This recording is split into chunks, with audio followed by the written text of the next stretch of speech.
He thought it was just a small act of kindness on a freezing night, but that ride put him right in the middle of a dangerous secret. She was running from something. Powerful people wanted her found and silenced. And when he learned who she really was, it was already too late to turn back. Now, every mile they drive brings them closer to the truth and closer to the people willing to destroy anyone who stands in their way. They'll hurt the people you love if I stay. Can one man protect her long enough to expose the truth? Or will this kindness cost them everything? Before we get into the story, comment below where in the world you are watching from today. The January wind rattled Frank Carter's old pickup truck as he navigated the icy roads, his weathered hands gripping the steering wheel. After 14 hours at Pete's auto shop, his fingers still carried traces of engine grease despite repeated scrubbing. The heater wheezed weakly, barely keeping up with the bitter cold seeping through the truck's worn seals. Streetlights cast lonely pools of yellow on the slick asphalt. Frank's thoughts drifted to Lily, his 10-year-old daughter, probably curled up at Mrs. Henderson's house next door, working on her math homework. The image brought a tired smile to his face, even as he calculated the babysitting money he'd owe their elderly neighbor. That's when he saw her, a solitary figure huddled against the wind, one hand clutching a backpack, the other pulled inside a coat that seemed better suited for autumn than this brutal Midwest winter. Frank's chest tightened. The girl couldn't have been more than 16 or 17, and the temperature was dropping fast. He eased off the gas, years of experience helping him manage the truck on the slippery road. The responsible thing would be to call the police. He knew that. But something in her posture, the way she hunched forward, trying to make herself smaller, stirred memories of the scared kids he'd encountered during his National Guard days. Frank pulled over about 20 feet ahead of her, gravel crunching under his tires. He reached across and rolled down the passenger window, letting in a blast of frigid air. "Hey there," he called out, keeping his voice gentle, non-threatening. "It's getting pretty dangerous out here. Can I give you a ride somewhere?" The girl stopped, her body tensing. The wind whipped strands of dark hair across her face as she studied him with wary eyes. Up close, Frank could see her lips had taken on a bluish tinge, and her cheeks were raw from the cold. "I'm Frank," he offered, speaking slowly and clearly. "I've got my mechanic's ID right here if you want to see it." He pointed to the badge clipped to his worn work jacket, not making any sudden moves. "There's a shelter in town, or I could take you wherever you need to go." She shifted from foot to foot, clearly weighing her options. Another gust of wind cut through the night, and she wrapped her arms tighter around herself. "The shelter," she finally said, her voice barely above a whisper. If you're sure it's no trouble."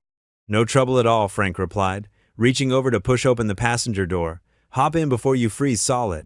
The girl approached cautiously, like a wild animal, expecting a trap. She kept her backpack clutched to her chest as she climbed in, settling as close to the door as possible. Frank noticed how she immediately checked for the door handle, likely making sure she had an escape route. "I'm Sophie," she said after a moment, though she kept her eyes fixed on the road ahead. Frank nodded, pulling back onto the street with careful movements. "Nice to meet you, Sophie. Don't worry if the heater's not great. This old girl's got character, but she's not too fancy." Sophie didn't respond, but Frank saw her slowly extend her trembling hands toward the heat vent. Her coat was expensive. He could tell that much despite its worn condition, but far too light for January in the Midwest. Her shoes were similarly high-end but impractical, fashion boots with smooth soles that would be treacherous on ice. The silence stretched between them as Frank navigated through the quiet streets. He kept his movements predictable, narrating his turns out loud. Taking a right here at the hardware store. Another couple blocks to Main Street. He'd learned during his guard days that letting people know what to expect helped ease their fears. Under the passing streetlights, he caught glimpses of Sophie's face. Despite her expensive clothes, there was something haunted in her expression that tugged at his paternal instincts. She was somebody's daughter, out alone on a dangerous night.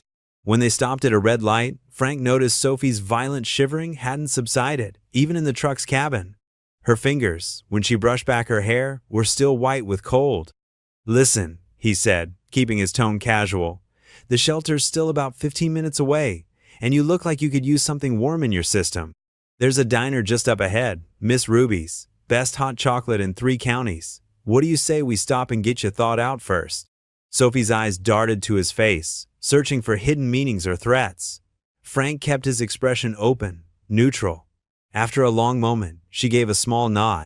"Thank you," she whispered, and Frank caught a tremor in her voice that had nothing to do with a cold. That's really kind." "Hey, no problem. My daughter would never forgive me if I let someone freeze when a cup of hot chocolate could fix it." He turned the truck toward Miss Ruby's, its neon sign glowing like a beacon in the winter night. "Besides, I could use a coffee myself. Been a long day under the hoods." As they pulled into the diner's parking lot, Frank glanced over at Sophie again. Her lips were still blue, her hand shaking as she gripped her backpack. Whatever her story was, and he could tell there was quite a story, it could wait until she was warm. Right now, that was all that mattered. The bell above the door of Murphy's Diner jingled as Frank held it open for Sophie. Warm air and the smell of coffee wrapped around them, a welcome change from the biting wind outside. At this hour, only a few regulars occupied the worn red booths, truckers mainly, warming up before hitting the road again. Betty, the night shift waitress Frank had known for years, looked up from wiping down the counter. Her eyebrows rose slightly at the sight of the teenage girl, but her welcoming smile never wavered. "Take any seat you like, hon," Betty called out, already reaching for the coffee pot. Frank guided Sophie to a booth near the radiator, noticing how she chose the seat facing the door.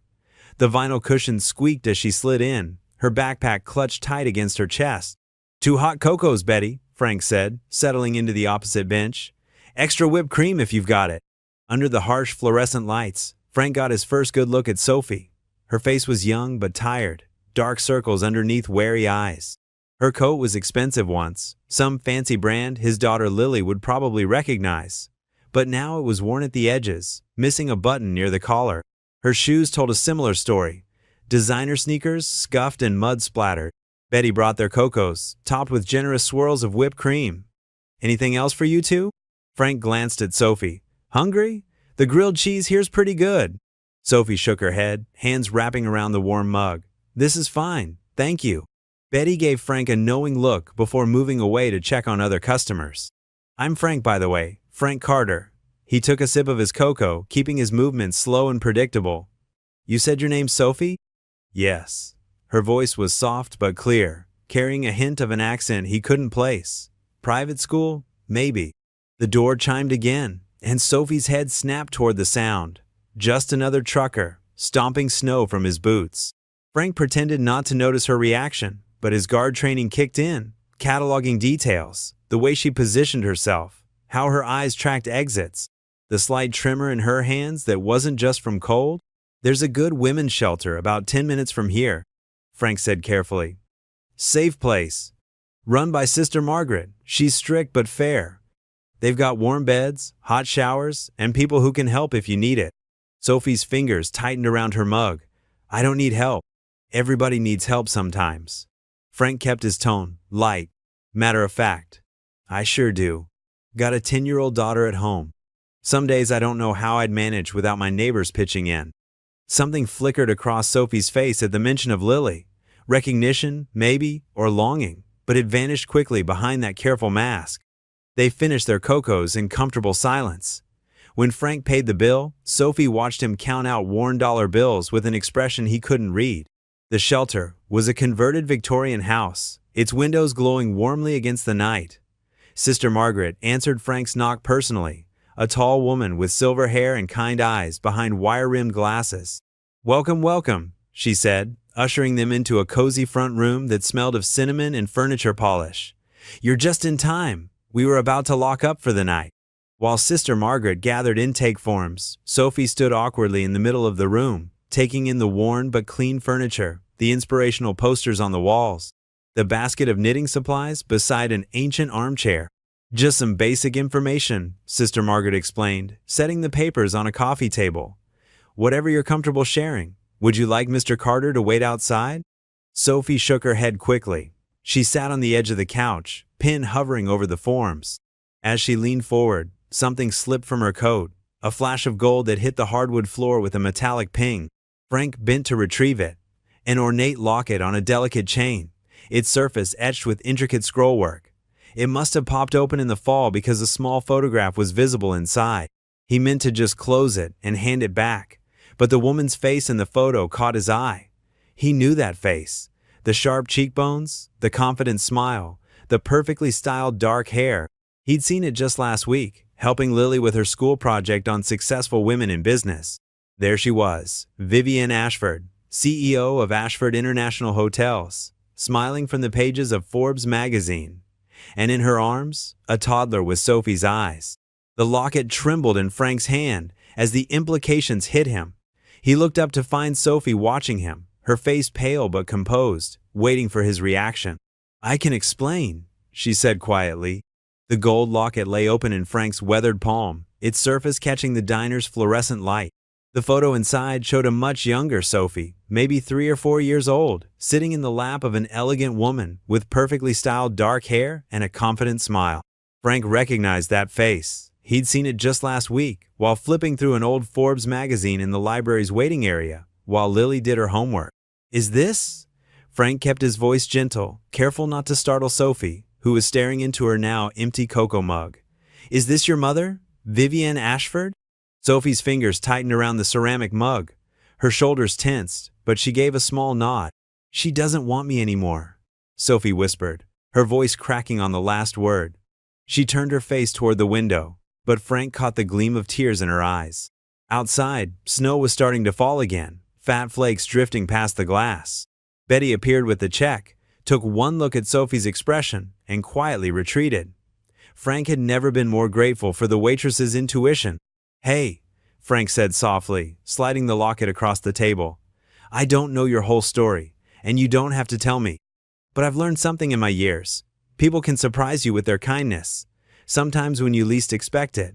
Sophie wiped quickly at her eyes with her sleeve. "You don't know my family." "You're right, I don't," Frank agreed. "But I know what it's like to feel alone, and you're not alone right now." The corner of Sophie's mouth twitched, not quite a smile, but something close. She picked up the locket, running her thumb over its intricate engravings before slipping it into her coat pocket. "The shelter's just a few blocks away," Frank said, leaving a generous tip for Betty. "Ms. Martinez runs it. She's good people, been helping folks get back on their feet for 20 years. The snow was falling harder as they pulled into the shelter's small parking lot. The building was an old Victorian house, its yellow paint faded but warm lights glowing in every window. Christmas lights still twinkled along the porch railings, giving it a welcoming feel despite the late hour. Ms. Martinez met them at the door, her silver hair in a neat bun and her dark eyes sharp but kind. She was wearing a hand-knit sweater with snowflakes on it, and her smile put Sophie visibly at ease. "Welcome, dear," she said, ushering them into a cozy sitting room with worn but clean furniture. "Let's get you settled in." While Ms. Martinez helped Sophie with the intake forms, Frank noticed how the teenager's posture gradually relaxed. The shelter felt safe. There were other women around, some reading in corners, others helping in the kitchen where something that smelled like soup was simmering. "We have a bed ready upstairs," Miss Martinez told Sophie, "and some spare toiletries, warm pajamas. We'll get you everything you need." "Thank you," Sophie murmured, her voice small but sincere. "And you'll look after her?" Frank asked Miss Martinez quietly while Sophie was distracted by the shelter's resident cat, an orange tabby that had wandered over to investigate. "Like she was my own," Miss Martinez assured him. "We've got good security here, Frank. She'll be safe." Frank nodded, relieved. He turned to Sophie, who was now petting the cat with tentative fingers. "I've got to head home. My daughter will be wondering where I am, but Miss Martinez and her team will take good care of you." Sophie stood, hugging her backpack to her chest again. "Thank you," she said, "for stopping, for the cocoa, she gestured vaguely at the shelter. "Everything." "Anyone would have done the same," Frank said. Sophie shook her head. "No, they wouldn't have." Ms. Martinez led them to the front door. The snow had let up a bit, leaving a fresh blanket of white on the ground. Frank stepped out onto the porch, then turned back for one last look. Sophie stood in the doorway, the warm light from inside creating a soft glow around her. She raised her hand in a small wave, and this time, a faint but genuine smile crossed her face. It transformed her whole expression, making her look, for just a moment, like the carefree little girl from the locket photo. Frank waved back, then trudged through the snow to his truck. As he started the engine, he could still see Sophie in the doorway. "Ms. Martinez's gentle hand on her shoulder, before the door finally closed between them. The old pickup's engine sputtered as Frank turned onto his street. The day's events weighed heavy on his mind. The shivering girl, that expensive locket, and the sadness in Sophie's eyes when she mentioned her mother. His headlights swept across unfamiliar vehicles. Two black SUVs parked across from his modest single-story house, their tinted windows reflecting the streetlight. Frank's hands tightened on the steering wheel. In their small town, everyone knew everyone else's cars. These weren't local. He pulled into his driveway, killing the engine but staying in the truck for a moment, watching through his rearview mirror. Two men emerged from the first SUV. Even in the dim evening light, their suits looked expensive, the kind you'd see in fancy department stores, not at the local men's warehouse. They moved with practiced precision, like dancers following familiar steps. The taller one adjusted his tie as they approached. Frank stepped out of his truck, making sure to grab his toolbox. The weight of it felt reassuring in his hand. "Mr. Carter?" The shorter man spoke first. His voice was smooth, too smooth, like a radio announcer's. "Sorry to bother you so late. I'm Mr. Henley, and this is Mr. Cray. We're looking for someone we believe you might have seen today." Frank set his toolbox down slowly. "That right?" "A young girl," Cray said, his words clipped and precise. 16 years old, brown hair, blue eyes, carrying a backpack. She's troubled, potentially dangerous. Dangerous? Frank kept his face neutral, thinking of Sophie's trembling hands around that cocoa mug. "How so?" "She's been known to make up stories," Henley said, sliding his hands into his pockets. "Wild accusations, lies that could hurt people. Her family is very concerned." A car passed by, its headlights washing over them. In that brief moment, Frank caught something in their eyes, something cold and calculating that had nothing to do with family concern. "Haven't seen anyone like that," Frank said, reaching down for his toolbox. "Town's pretty quiet most days." "You sure about that?" Cray took a step closer. "Because we heard someone matching her description was seen getting into a pickup truck, similar to yours." Frank shrugged, fishing for his house keys. "Lots of pickups in town, kind of vehicle you need around here." "Of course," Henley smiled, but it didn't reach his eyes. "If you do see her, we'd appreciate a call." He held out a business card between two manicured fingers. "Day or night, her family's very worried." Frank took the card, noting the lack of company name or title, just a phone number in plain black text. "I'll keep an eye out." "You do that," Cray said. "And Mr. Carter, if you're thinking of getting involved in something complicated, don't. Some situations are better left alone." The threat hung in the air like smoke. Frank met Cray's gaze steadily. "Just a mechanic here, gentlemen. Nothing complicated about fixing cars." They retreated to their SUVs with the same calculated precision they'd arrived with. Frank watched them pull away, their taillights disappearing around the corner. But they drove slowly, too slowly, like they were memorizing every detail of his house. Inside, the silence felt heavy. Frank's dinner, leftover meatloaf he'd made when Lily was home last weekend, sat in its plastic container on the kitchen table where he'd left it this morning. He hadn't even taken off his jacket yet. He sank into a kitchen chair, staring at the untouched food. His appetite had vanished. The business card sat on the table in front of him, that single phone number seeming to mock him with its simplicity. Those men hadn't been family representatives or concerned parties. They moved like hunters, spoke like people used to getting their way through fear, and they were looking for Sophie. The teenager who'd clutched that hot cocoa like it was the first warm thing she'd held in days. The girl who'd tried so hard to hide her tears when talking about her mother. The child who'd given him that small, grateful wave from the shelter doorway. Frank pushed the meatloaf aside, his mind racing. If those men found her at the shelter, he didn't want to complete that thought. The kitchen clock ticked loudly in the silence, each second marking time that Sophie might still be safe or might not be. Frank sat there, the overhead light casting a shadow long across the linoleum floor, knowing that his simple life had just become anything but simple. The morning sun cast long shadows across the frost-covered playground as Frank's pickup rumbled to a stop in front of Lily's elementary school. His daughter gathered her backpack and lunchbox, the sparkly unicorn on the front catching the light. "Have a good day, sweetheart," Frank said, reaching over to give her a quick hug. "Remember, Mrs. Johnson is picking you up for your playdate after school." "I know, Dad." Lily rolled her eyes but smiled, hopping out of the truck. She turned back, her small face serious. "Did the girl from yesterday find a safe place to stay?" Frank's heart squeezed. Even at 10, Lily had such a caring soul. "I took her to the shelter, honey. She'll be okay." But as he watched Lily skip up the school steps, he wasn't so sure. Those men in the SUVs hadn't looked like concerned family members. Their practiced smiles hadn't reached their eyes. Once Lily disappeared inside, Frank pulled out his phone and dialed the shelter's number. His fingers drummed against the steering wheel as it rang. "Good morning, Hope Haven Women's Shelter," a familiar voice answered. "Hi, Mrs. Baker. This is Frank Carter. I brought Sophie in last night." There was a pause. "Oh, Mr. Carter, I'm afraid Sophie. She left early this morning, before dawn." Frank sat up straighter. "Left? What happened?" "Two men came by late last night, asking about her. They had badges, said they were private investigators."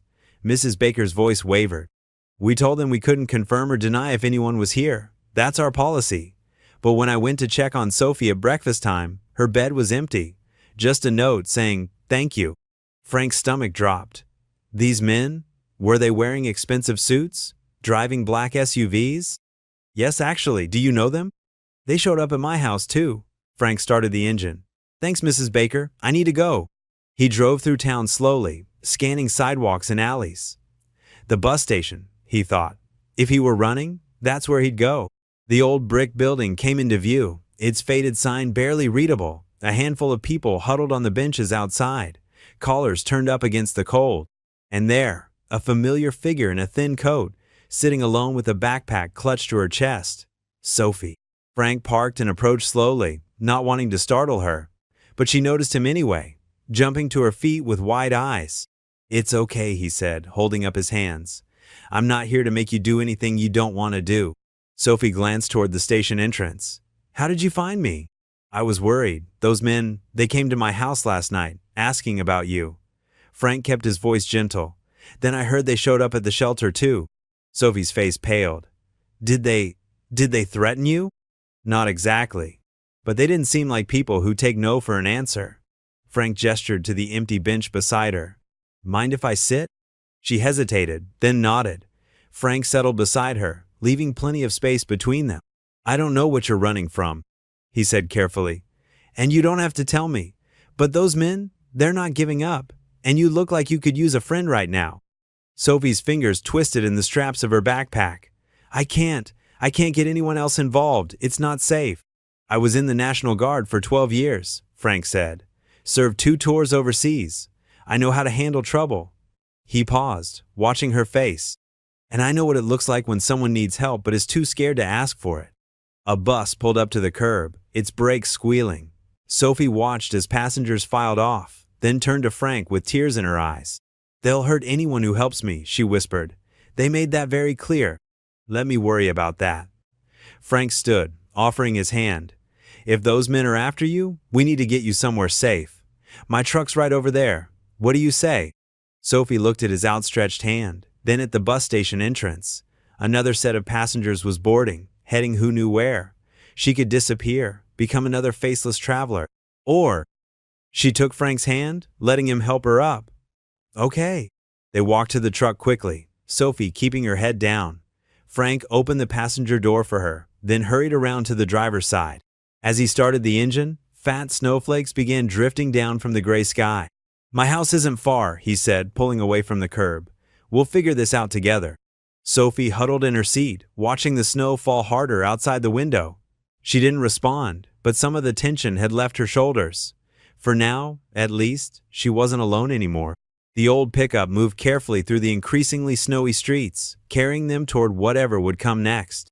The afternoon sun filtered through the kitchen curtains as Frank stood at the counter, buttering bread for grilled cheese sandwiches. The familiar sound of Lily's footsteps bounding up the porch stairs made him smile. The door swung open, and his daughter's cheerful voice filled the small house. "Dad, I got an A on my math test." Lily's triumphant announcement stopped short when she noticed Sophie sitting quietly on their worn living room couch. Her backpack dropped to the floor with a soft thud. Sophie gave a small wave, her shoulders tense. "Hi." Frank watched as his daughter's surprise transformed into a warm smile. "You're the girl from Dad's truck." "I'm Lily." She plopped down next to Sophie without hesitation, pulling out her homework folder. "Do you like math? I have fractions to do tonight." Sophie's rigid posture softened slightly. "Actually, I'm pretty good at fractions." She scooted closer to look at Lily's worksheet. "Want some help?" Frank turned back to the stove, hiding his relief at how naturally the girls were connecting. The butter sizzled as he laid the first sandwich in the pan. Behind him, Sophie's quiet voice explained reducing fractions while Lily asked questions with her usual enthusiasm. See, if you divide both the top and bottom numbers by the same thing, it's like splitting a pizza into smaller pieces, Sophie explained. The pizza's still the same size, just cut differently. Oh, that makes way more sense than what Mrs. Cooper said, Lily exclaimed. Dad, Sophie explains math better than my teacher, Frank chuckled, flipping a perfectly golden brown sandwich onto a plate. That's great, sweetheart. How about you two wash up? Dinner's almost ready. The girls cleared Lily's homework from the coffee table as Frank set out plates and napkins. It felt strangely normal, like Sophie had always been part of their evening routine. But when they sat down to eat, Frank noticed how she took small, careful bites, as if afraid to seem too hungry. These are really good, Sophie said softly, breaking the comfortable silence. We never had grilled cheese at home. The cook always made fancy things I couldn't pronounce. Lily's eyes widened. You had a cook? Like in the movies? Sophie nodded, picking at the crust of her sandwich. And maids, and drivers, and security guards. Her voice grew quieter. But nobody really talked to me, except to tell me what to do or what not to do. Frank watched as she set down her sandwich, her hands trembling slightly. After my mom married Richard, my stepfather, things got even worse. He had all these rules about proper behavior and family image. That sounds lonely, Lily said, reaching over to pat Sophie's hand. The simple gesture seemed to give Sophie courage. 2 weeks ago, I was looking for my phone charger in Richard's office. He was having a meeting in the hotel conference room next door. Sophie wrapped her arms around herself. The wall between the office and conference room is thin. I heard him talking about using our hotels for moving things. Bad things, money and other stuff that wasn't legal. Frank set down his own sandwich, listening intently as Sophie continued. When I asked him about it later, he got really angry. Said I was being nosy and disrespectful. Sophie's voice cracked. The next morning, 2 men came to take me to a boarding school in Switzerland. They wouldn't even let me say goodbye to my mom. Lily gasped. That's awful. Did you run away from the school? Sophie nodded. The first night there, I heard the headmaster on the phone with Richard. They were talking about behavior modification and breaking stubborn spirits. I knew I had to leave. She looked down at her half-eaten sandwich. I took money from my trust fund account and bought a bus ticket back to the States. I've been moving from town to town, trying to stay ahead of Richard's security team. Frank sat in silence, processing Sophie's story. The men in the SUVs made more sense now. They weren't concerned family members. They were hired muscle. His protective instinct, already strong, grew stronger with each detail Sophie shared. Your mom, he said carefully. Does she know what's happening? Sophie shook her head, tears welling in her eyes. She's always traveling for work. Richard handles everything else. That's what she says.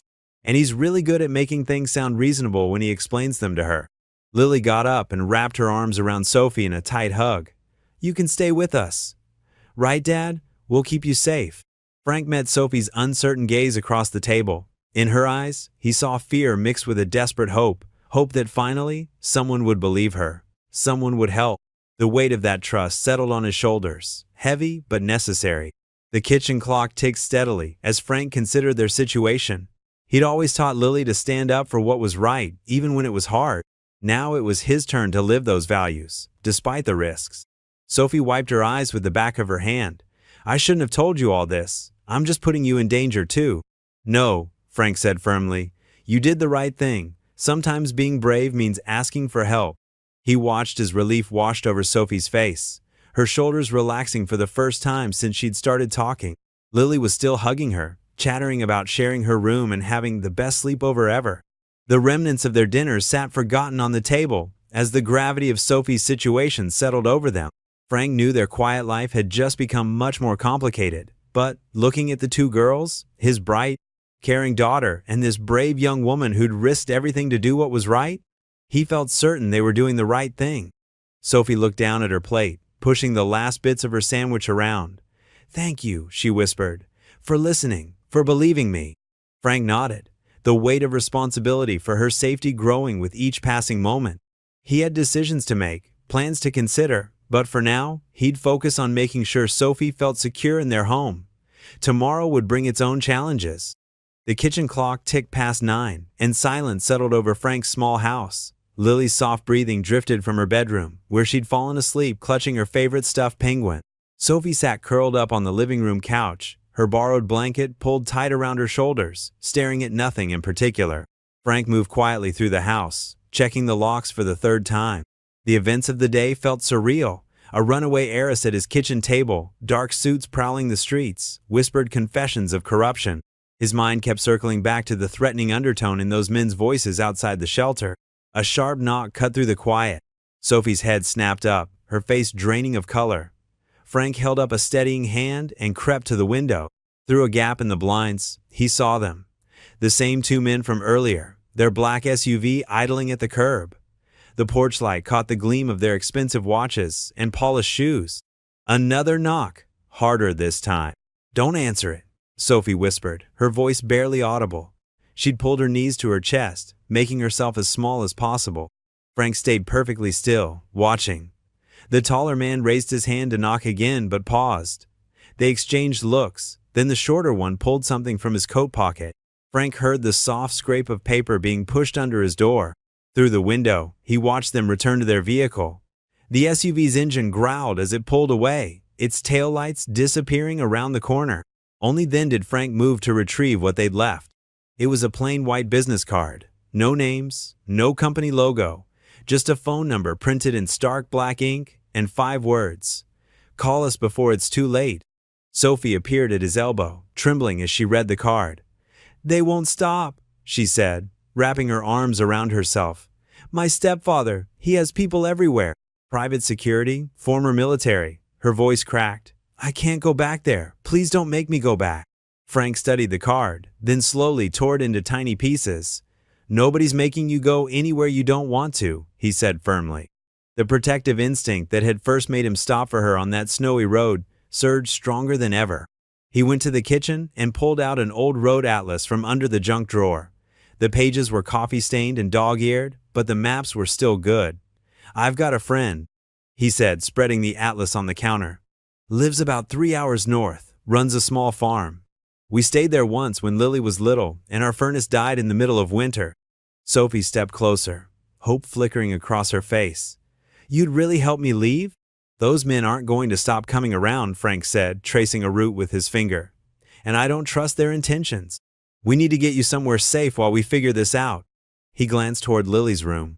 "My daughter's safety comes first, which means I can't have dangerous people showing up at our door." "I'm so sorry," Sophie whispered. "I never meant to put you in danger. I can try to leave on my own." "Not happening," Frank cut her off gently. "You're just a kid, and you need help. Sometimes doing the right thing means taking a risk." He smiled slightly. "Besides, Lily would never forgive me if I let anything happen to her new math tutor." Sophie managed a weak smile at that. Earlier, she'd helped Lily understand fractions using cookie pieces as examples. The memory of their laughter seemed to belong to a different world now. Frank pulled out his ancient flip phone. "I'm going to call my friend. Then we need to pack just essentials. We'll leave before sunrise, while it's still dark." He paused. "You should try to get some sleep. There's a spare blanket in the hall closet, and you can use the couch." But Sophie shook her head. "I don't think I can sleep." Frank understood. He'd seen that same haunted look in soldiers' eyes during his National Guard days, the tension of waiting for the other shoe to drop. "Then help me make a list of what we need to pack," he said, pulling out a notepad. Sometimes having a task helps.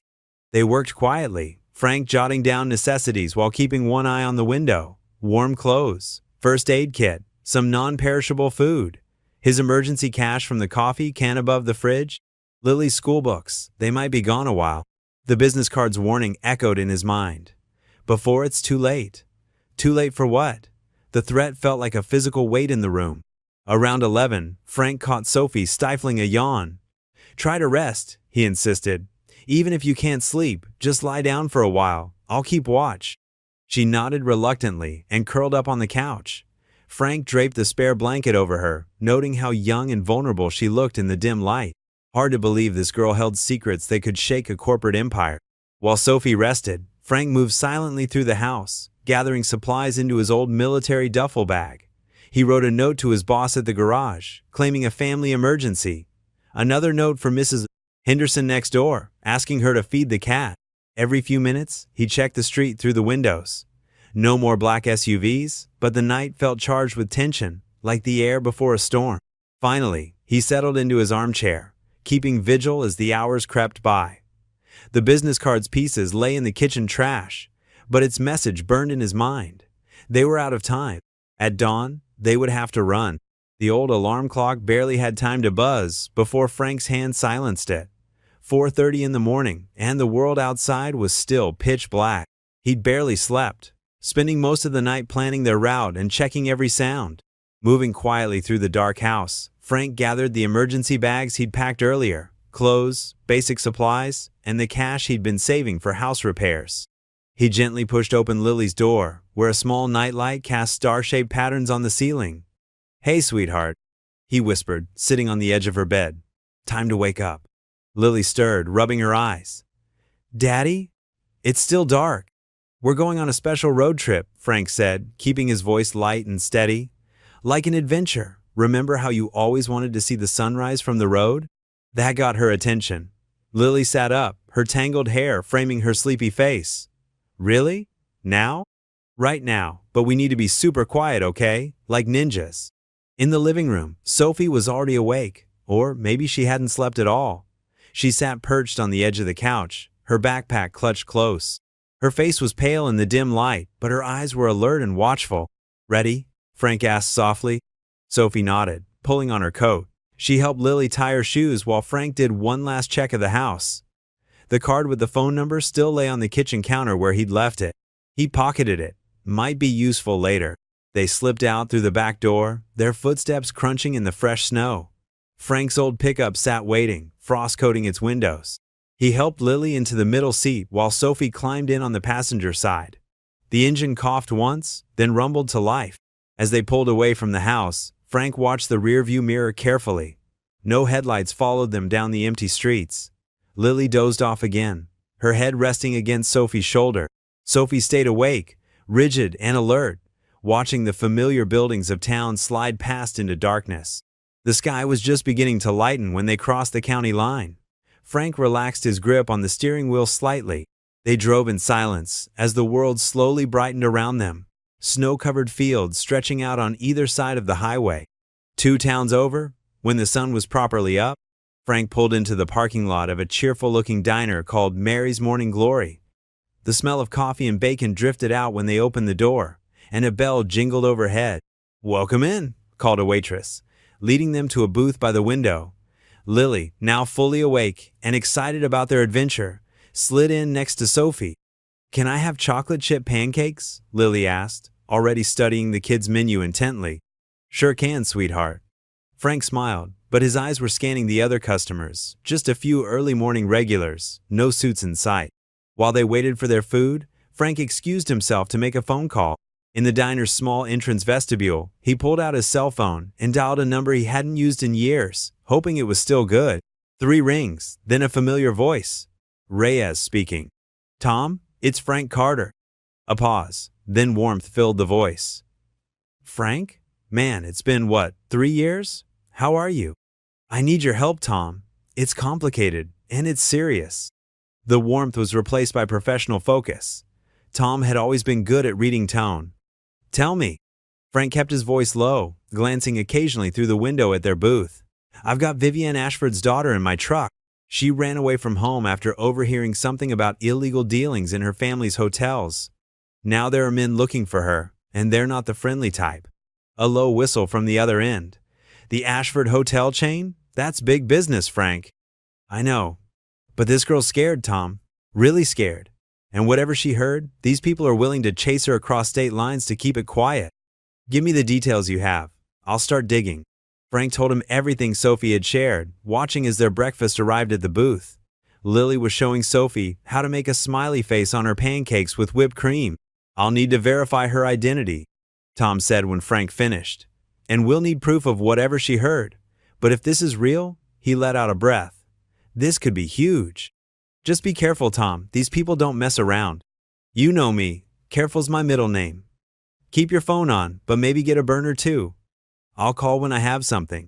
Back at the booth, Frank slid in across from the girls. Sophie had barely touched her food, but she was smiling at something Lily was saying about her pancake art. Everything okay? Sophie asked quietly when Lily was distracted by the small jukebox on their table. Yeah, that was an old friend. He's gonna help us figure this out. Sophie nodded, pushing her eggs around with her fork. I didn't mean to drag you into all this. You and Lily. You should be safe at home. Hey! Frank leaned forward, his voice gentle but firm. You didn't drag us anywhere. I chose to help because it was the right thing to do. Sometimes doing the right thing isn't easy, but that doesn't make it any less right. Tears welled up in Sophie's eyes, but she blinked them back quickly. Lily, oblivious to the heavy moment, was happily explaining to her paper placemat why purple was definitely the best color for coloring unicorns. After breakfast, they got back on the highway. The morning sun made the snow-covered landscape glitter like diamond dust. Lily had dozed off again, this time leaning against Frank's arm. Sophie stared out the passenger window, watching the white fields roll past. Her voice was so soft, Frank almost missed it when she whispered, "Thank you for not leaving me." The gravel crunched under the truck's tires as Frank turned onto Martha Bennett's long driveway. The two-story farmhouse came into view, its white paint weathered but well-maintained, smoke curling from the brick chimney against the gray morning sky. A few chickens pecked their way across the yard, unbothered by the approaching vehicle. Martha stood on the wraparound porch, her silver hair pulled back in a neat bun, wearing a thick cardigan against the morning chill. Her warm smile creased the corners of her eyes as she watched them park. "Frank Carter," she called out. "It's been too long." She made her way down the porch steps with the careful movements of someone who knew their limitations but refused to be slowed by them. Frank helped Lily hop down from the truck. "Martha, thank you for this. I know it's a lot to ask." "Nonsense!" Martha cut him off, waving away his concerns. "Any friend of yours is welcome here." Her kind eyes settled on Sophie, who hung back slightly behind Frank. "And you must be Sophie. Come on in, all of you. I've got coffee brewing and hot chocolate for the girls." Inside, the farmhouse was warm and inviting, with well-worn furniture and quilts draped over the backs of chairs. The kitchen smelled of fresh-baked bread and coffee. Martha moved efficiently around the space, pulling mugs from cupboards while she talked. "The spare room upstairs is all made up," she said. "It's snug, but it'll fit you three just fine. Bathroom's right across the hall." Sophie stood near the kitchen doorway, her shoulders tense, until Lily grabbed her hand. "Can we see the chickens?" Lily asked, bouncing on her toes. "Please?" Martha smiled, reaching for a small bucket near the back door. "Of course you can. They need feeding anyway. The feed's right here in this bucket. Just scatter it in front of the coop, and they'll come running." Lily tugged Sophie toward the door, and after a glance at Frank for permission, Sophie followed. Through the kitchen window, Frank watched as Lily demonstrated the proper chicken feeding technique, while Sophie's tentative movements gradually became more confident. "She's been through something rough, hasn't she?" Martha asked quietly, setting a mug of coffee in front of Frank. Frank nodded, pulling out his phone. "Need to update Tom on where we are. He's looking into some things for us." "Go ahead," Martha said. "I'll keep an eye on the girls." Frank stepped onto the back porch, dialing Tom's number. While he talked in low tones about what Tom had discovered so far, he watched Martha join the girls by the chicken coop. The older woman was showing Sophie how to check for eggs, her movements slow and deliberate, her voice carrying just enough to be heard but not enough to startle. Sophie's face brightened when she pulled out her first egg, holding it carefully in both hands. Martha praised her technique, and even from the porch, Frank could see some of the tension leave Sophie's shoulders. After finishing his call with Tom, Frank joined them in the yard. Martha had moved on to showing the girls her small herb garden, explaining which plants were which and what they were used for in cooking.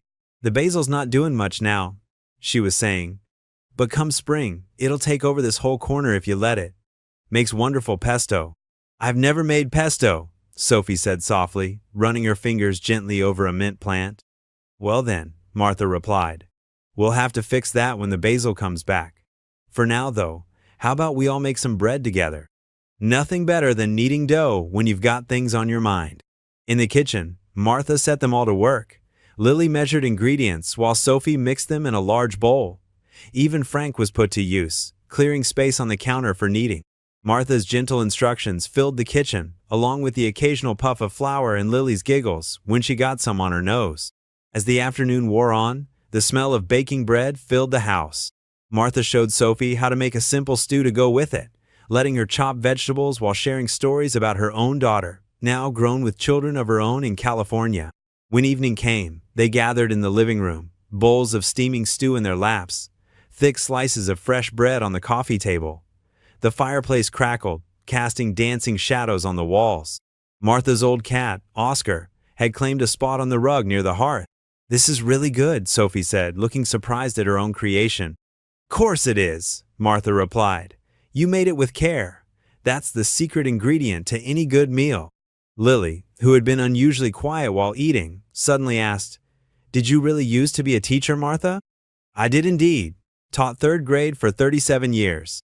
That's why you're so good at explaining things," Lily declared with the certainty of a 10-year-old. Martha chuckled. "Well, thank you, dear.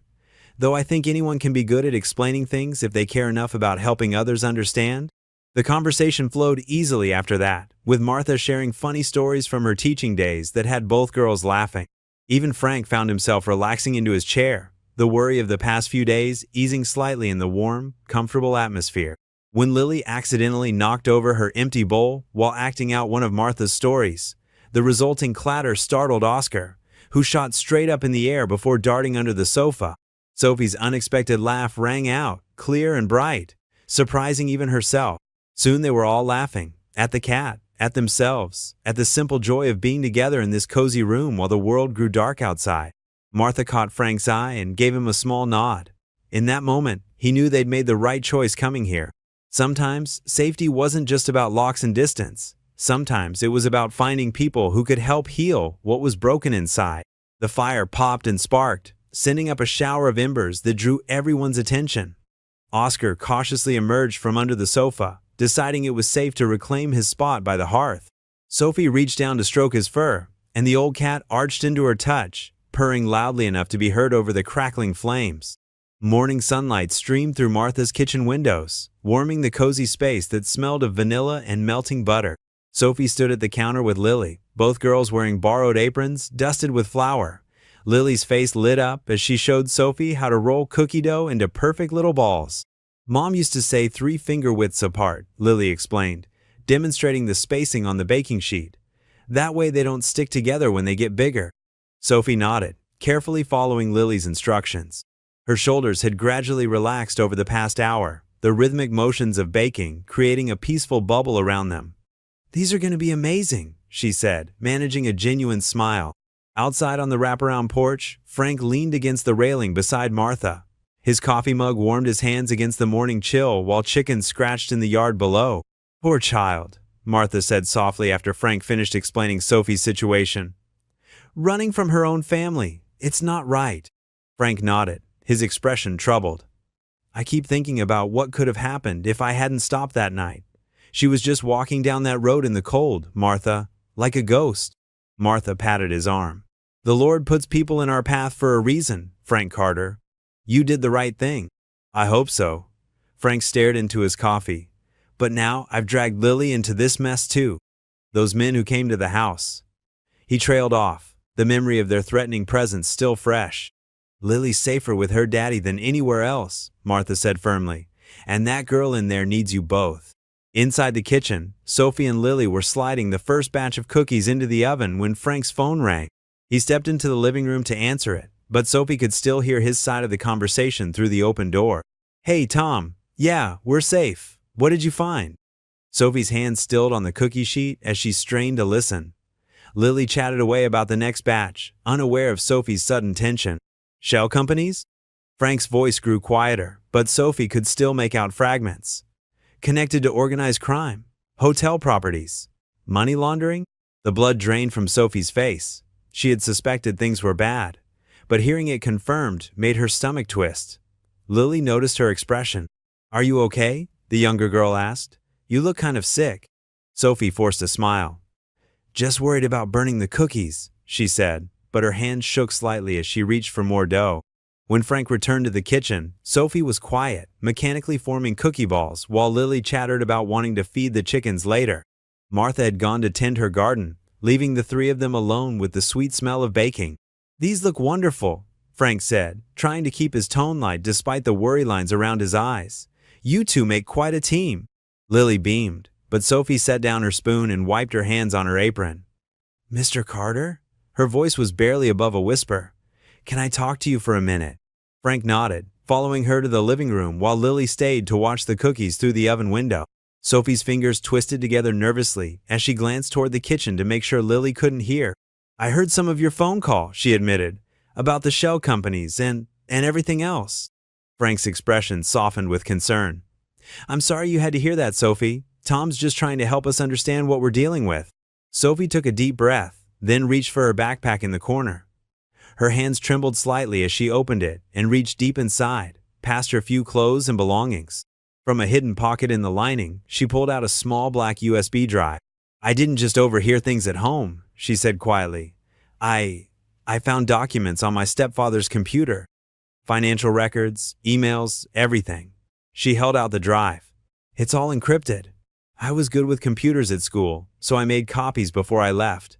I thought maybe someday someone would believe me."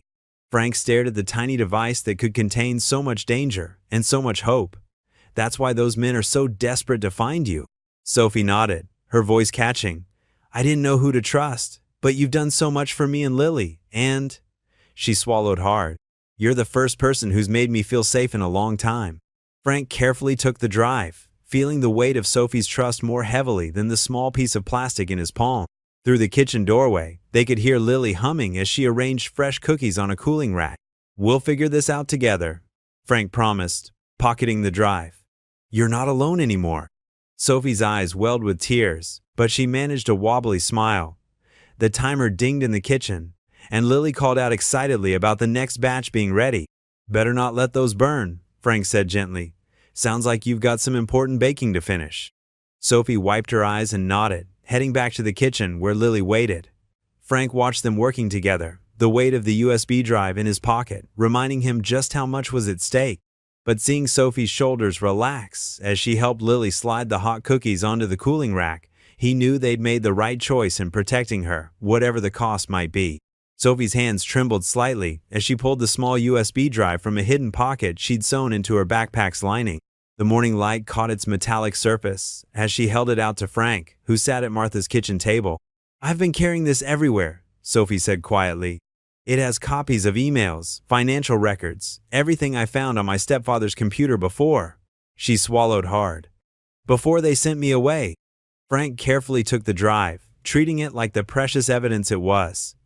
"You were brave to grab this," he said, his voice gentle but firm. "And even braver to keep it safe all this time." Martha busied herself at the sink, pretending not to listen while keeping watch through the window. Lily sat cross-legged on a kitchen chair, munching on one of the fresh cookies they baked, her eyes wide with interest. "Tom gave me instructions on how to send this securely," Frank explained, pulling out his phone. He read through the text message again. "There's a courier service in town that handles sensitive documents. They'll get it to him by tomorrow morning." Sophie wrapped her arms around herself, a gesture Frank had noticed she made when seeking comfort. What if they intercept it? "Tom's smart about these things," Frank assured her. "The package will look like ordinary business mail, and it's going through a special service he trusts. Plus, he's already made copies of everything we've told him so far." Lily perked up, brushing cookie crumbs from her shirt. "Is Tom the one who was in the army with you, Dad? The one who wrote that big story about the corrupt mayor?" Frank nodded, managing a small smile. "That's him. He's good at getting the truth out there, no matter who tries to stop him." Martha emerged from the pantry with an old shoebox. "Here's something that might help package it securely," she offered. "We can wrap it up like a birthday present." They worked together, carefully cushioning the USB drive in tissue paper and securing it in the box. Martha had rainbow-colored wrapping paper left over from Christmas, and Lily insisted on adding a bright blue bow to make it look extra normal. Sophie watched the process intently, her fingers twisting in her lap. When the package was ready, Frank stood up, car keys in hand. "I'll drive into town now to send it. Should take about an hour, round trip." "Can I come?" Lily asked, bouncing on her toes. "I want to see how the courier place works." Frank shook his head. "Better if I go alone, sweetie. Less attention that way." "Then we should do something fun while we wait," Lily declared, turning to Sophie. "I know. We can make a scrapbook about our adventure, like a time capsule." Sophie's tense expression softened. "A scrapbook?"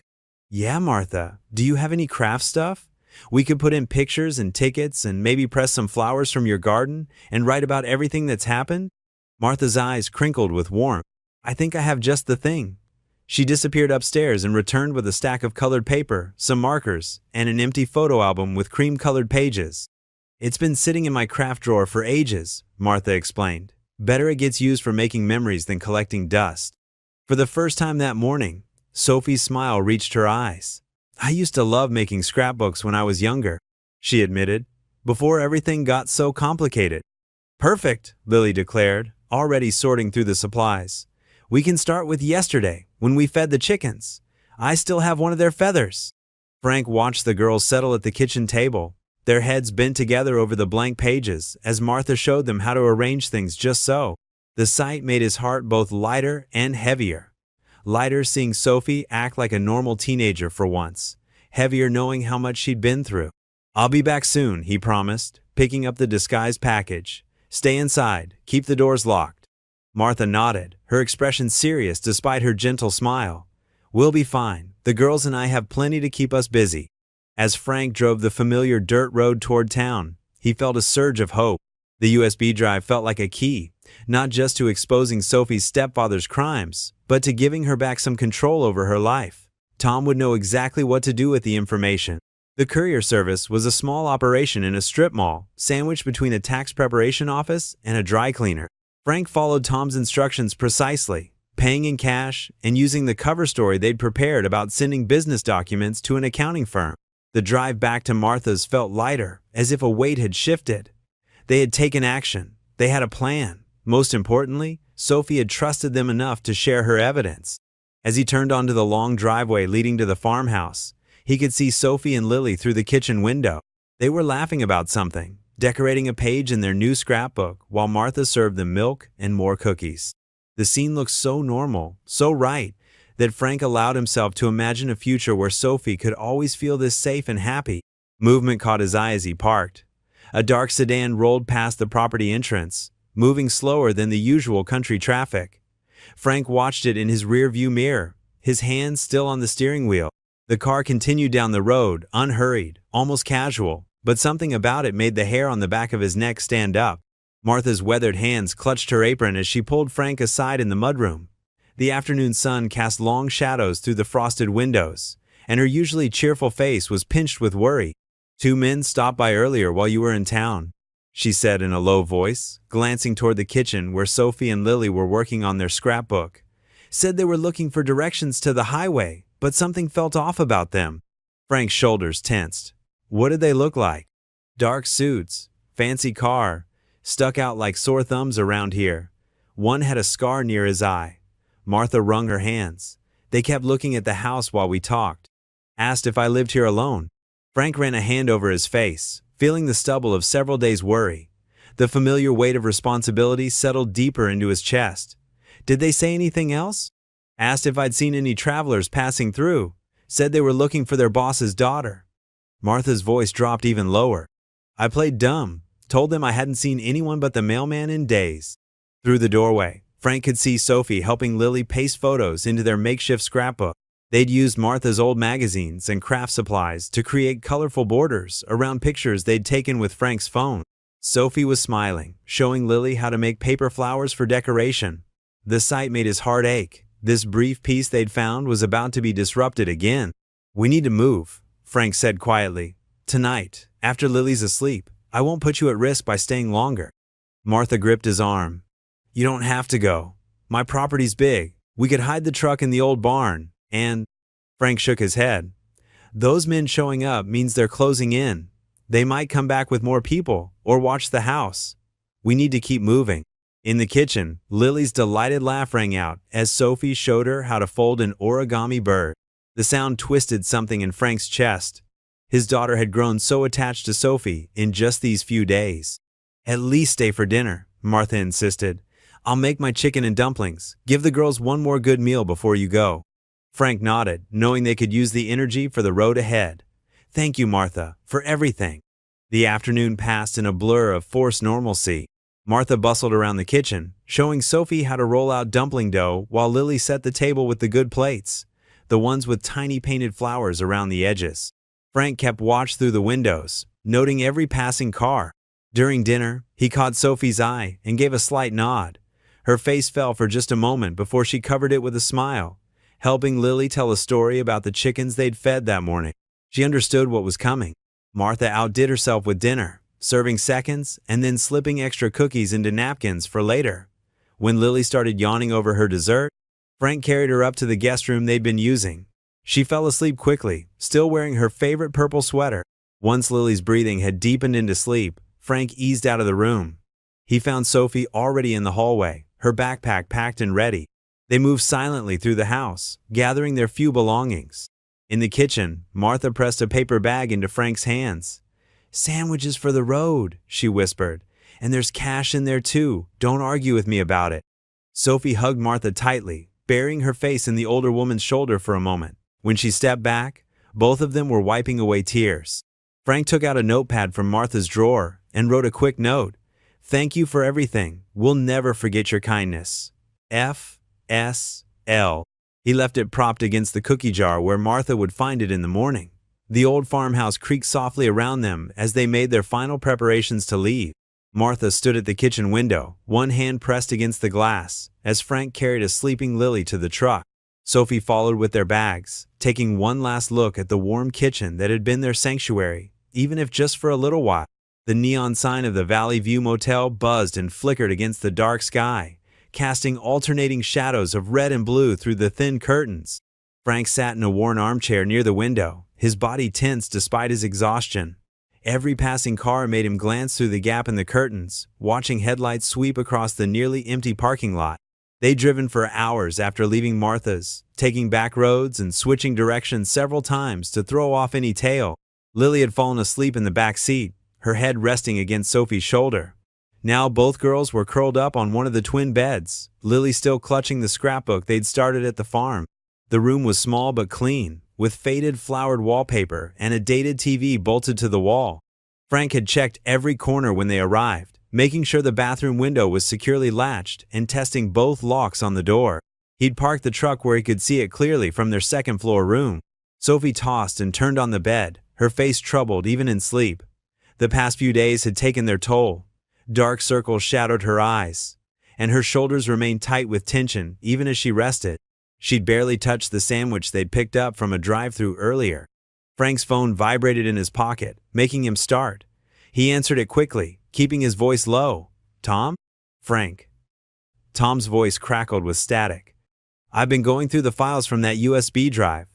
This is bigger than we thought. The money laundering operation at the hotels? That's just the tip of the iceberg." Frank moved closer to the bathroom, not wanting to wake the girls. "What do you mean?" "There's evidence of bribery, blackmail, connections to organized crime. Sophie's stepfather has his fingers in a lot of dirty pies. But I need Sophie's statement to verify some key details before I can publish. There are dates and locations that only she can confirm." Running a hand through his hair, Frank glanced at Sophie's sleeping form. "She's been through enough already, Tom." "I know. But her testimony could make the difference between this being a solid story and one they can sweep under the rug. These people have expensive lawyers, Frank. We need everything buttoned up tight." A car door slammed somewhere outside, and Frank moved back to the window, just a tired-looking couple checking into their room. He let out a breath he hadn't realized he'd been holding. "How soon do you need her statement?" he asked. "The sooner the better. Every hour we wait gives them more time to cover their tracks or get to her first." Tom paused. "Look, I'm in Cedar Rapids. Why don't you meet me tomorrow? I know a place, quiet, secure. She can tell me everything face to face." Frank considered their options. They couldn't keep running forever. Sooner or later, Sophie's stepfather's men would catch up to them, or the money would run out, or both. Getting her story out might be their best chance at keeping her safe. "Hold on," he said, then moved to gently wake Sophie. She startled awake, eyes wide with fear until she recognized him. "What's wrong?" "Nothing's wrong," he assured her quietly. "Tom's on the phone. He wants to meet tomorrow. Get your statement about everything you saw and heard. Would you be up for that?" Sophie sat up carefully, trying not to disturb Lily. She pulled her knees to her chest, making herself small. "Will it help? Really help?" "Tom thinks so. With your statement, he can publish the story. Get the truth out there where they can't hide it." She was quiet for a long moment, then nodded. "Okay, I'll do it." Frank spoke into the phone again. "She'll meet with you. Text me the details." "I will. And Frank, be careful getting there. These people are getting desperate." After hanging up, Frank returned to his post by the window. Sophie hadn't laid back down. "Try to get some more sleep," he told her gently. "I'll keep watch." "What if," she started, then stopped herself. "What if what?" "What if telling the truth makes things worse? What if they hurt you and Lily because you helped me?" Her voice trembled slightly. Frank moved to sit on the edge of her bed. "Sophie, listen to me. Sometimes doing the right thing is scary, but letting bad people get away with bad things because we're afraid? That's scarier. We're gonna get through this together." She nodded, wiping quickly at her eyes. "Promise?" "I promise. Tomorrow we'll meet Tom, and you can tell him everything. Then we'll figure out the next step." Frank managed a small smile. "One day at a time, okay?" "Okay." Sophie lay back down, pulling the thin motel blanket up to her chin. "Thank you, Frank, for everything." Frank returned to his chair, settling in for the long night ahead. The neon light continued its steady pulse outside the window, and somewhere in the distance, a truck's engine rumbled past on the highway. He checked his phone. Tom had sent the meeting details for tomorrow. Just one more day, he thought. One more day to keep them all safe. The morning sun cast long shadows across Main Street as Frank pulled into the parking lot of the Corner Cup Cafe. It was barely 7, and only a few other cars dotted the lot. The cafe's windows were fogged from the warmth inside, meeting the winter chill, making it hard to see who might already be inside. Frank scanned the area carefully before nodding to Sophie and Lily in the back seat. "Looks clear. Tom said he'd get here early to make sure everything was safe." Sophie clutched her backpack tightly to her chest, her knuckles white. She hadn't said much during the drive, but Frank could see the worry etched across her face. Lily reached over and squeezed Sophie's hand, offering a sleepy smile. They walked quickly through the cold morning air to the cafe's entrance. A bell chimed softly as Frank pushed open the door, releasing the scent of fresh coffee and warm pastries. In the farthest corner booth, a man with salt and pepper hair and wire-rimmed glasses looked up from his laptop. Tom Reyes stood, his weathered face breaking into a warm smile. He'd aged since Frank had last seen him, but his sharp eyes hadn't changed. "Frank Carter," he said quietly, extending his hand. "It's been too long, brother." Frank shook his friend's hand firmly. "Tom, thanks for meeting us."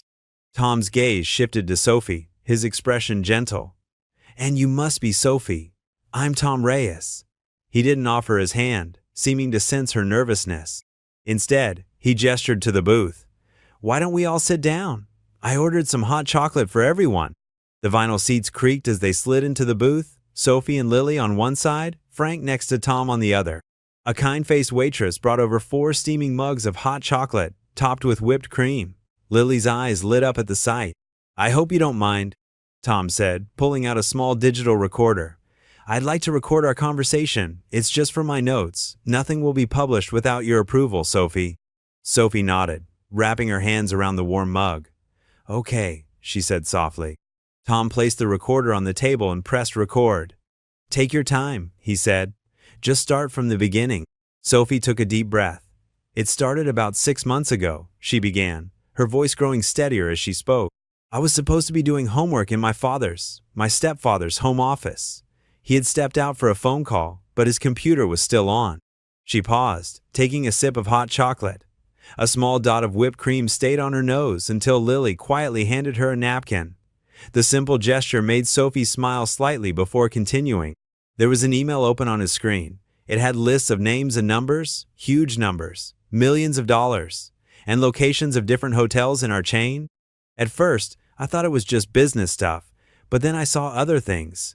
Names I recognized from the news, people who'd been arrested for drug trafficking and money laundering. Tom typed quietly on his laptop as Sophie spoke, occasionally nodding. "What happened next?" "I started paying more attention after that. When Richard, my stepfather, had business meetings at the house, I'd find excuses to walk past his office. The men who came, they weren't normal businessmen. They had guns under their jackets. I could tell." Frank watched Sophie's face as she spoke.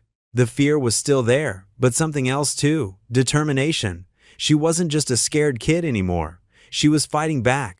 "The night everything changed," Sophie continued. "I overheard Richard talking to someone about using the hotels to move money and other things. When he saw me in the hallway, he got really angry. The next day, he told my mom I was acting out, that I needed structure. They sent me to this place. They called it a boarding school, but it was more like a prison." Lily reached for Sophie's hand under the table. Sophie squeezed it gratefully. I managed to download files from his computer before they sent me away. Put them on a USB drive. I knew. Her voice cracked slightly. I knew if I tried to tell my mom, she wouldn't believe me. Richard had convinced her I was troubled, making things up for attention. Tom leaned forward slightly. The files you sent me, they're legitimate corporate documents. They prove everything you're saying, Sophie. You were incredibly brave to get them. Sophie's eyes filled with tears, but she blinked them back. I just want my mom to know the truth. I want her to understand I wasn't lying. She will, Tom assured her. I promise you, when this story breaks, there will be no way for anyone to ignore the evidence. But first, we need to make sure you're safe. He turned to Frank. I have contacts in the FBI's white-collar crime division. Once the story is ready, we can arrange for Sophie to give her statement directly to them. They'll provide protection. Frank nodded, relief flooding through him. Having federal protection would make Sophie much safer than anything he could provide. How long? Sophie asked quietly. 2 days, maybe 3, Tom replied. I need to verify a few more details, run everything through our legal team. But Sophie? He waited until she met his eyes. Your identity will be protected until we're absolutely certain you're safe. You have my word. The waitress returned with a plate of warm cinnamon rolls, setting them in the middle of the table. Lily's face brightened at the sight, and even Sophie managed a small smile as she took one. They spent the next hour going over details, dates, names, specific transactions Sophie had seen. Tom recorded everything, asking careful questions to clarify points. By the time they finished, the hot chocolate mugs were empty, and only crumbs remained of the cinnamon rolls. Tom switched off the recorder and tucked it into his bag. You did great, Sophie. This is going to make a difference. They gathered their things and stood to leave. Frank paid the bill while Tom gave him the address of a safe house where they could stay until the story broke. As they walked toward the cafe's door, Frank glanced out the window. His heart dropped. Across the street, parked between 2 delivery trucks, sat a black SUV with tinted windows. The late afternoon sun was already setting when Frank's pickup turned onto his familiar street. The shadows stretched long and dark across the snow-covered lawns, and the streetlights were just beginning to flicker on. After meeting with Tom, they had decided to make a quick stop home for warm clothes and supplies before heading somewhere safer. Home sweet home. Lily chirped from the back seat, but Frank's gut twisted as they got closer to the house. Something felt off. Sophie sat rigid beside him, her hands clasped tightly in her lap. Maybe we shouldn't. Frank slowed the truck to a crawl. His front door stood slightly open, swaying gently in the winter breeze. The porch light he always left on was dark. Stay in the truck, he ordered, his voice tight. Lock the doors. Heart pounding, Frank approached his home cautiously. The snow around the porch showed multiple boot prints, large ones, definitely not belonging to his family. The door frame was splintered near the lock. He pushed the door open slowly, wincing at the loud creak. The entryway light switch clicked uselessly. The power had been cut. Frank pulled out his phone and switched on the flashlight. The beam revealed chaos. Every drawer in the kitchen had been pulled out and emptied, their contents scattered across the linoleum. Cabinet doors hung open, and broken dishes littered the floor. The living room was worse, couch cushions slashed, photo frames smashed, papers everywhere. Dad? Lily's worried voice came from behind him. He spun around to find both girls standing in the doorway, their faces pale in the dim light. I told you to stay in the truck, he said, but without anger. He understood their need to know. Sophie's eyes were huge as she took in the destruction. This is my fault, she whispered. They're looking for. She suddenly bolted past Frank, heading for the stairs. Sophie, wait! Frank called, but she was already running up them 2 at a time. He followed quickly, Lily close behind. Sophie's gasp echoed from Lily's bedroom. Frank's flashlight beam showed pink walls now covered in scuff marks, stuffed animals thrown everywhere, dresser drawers dumped onto the floor. Lily's craft supplies were scattered like confetti across her rug. My backpack, Sophie said, voice shaking as she dug through the mess. Where's my backpack? Lily hugged herself, looking at her destroyed room.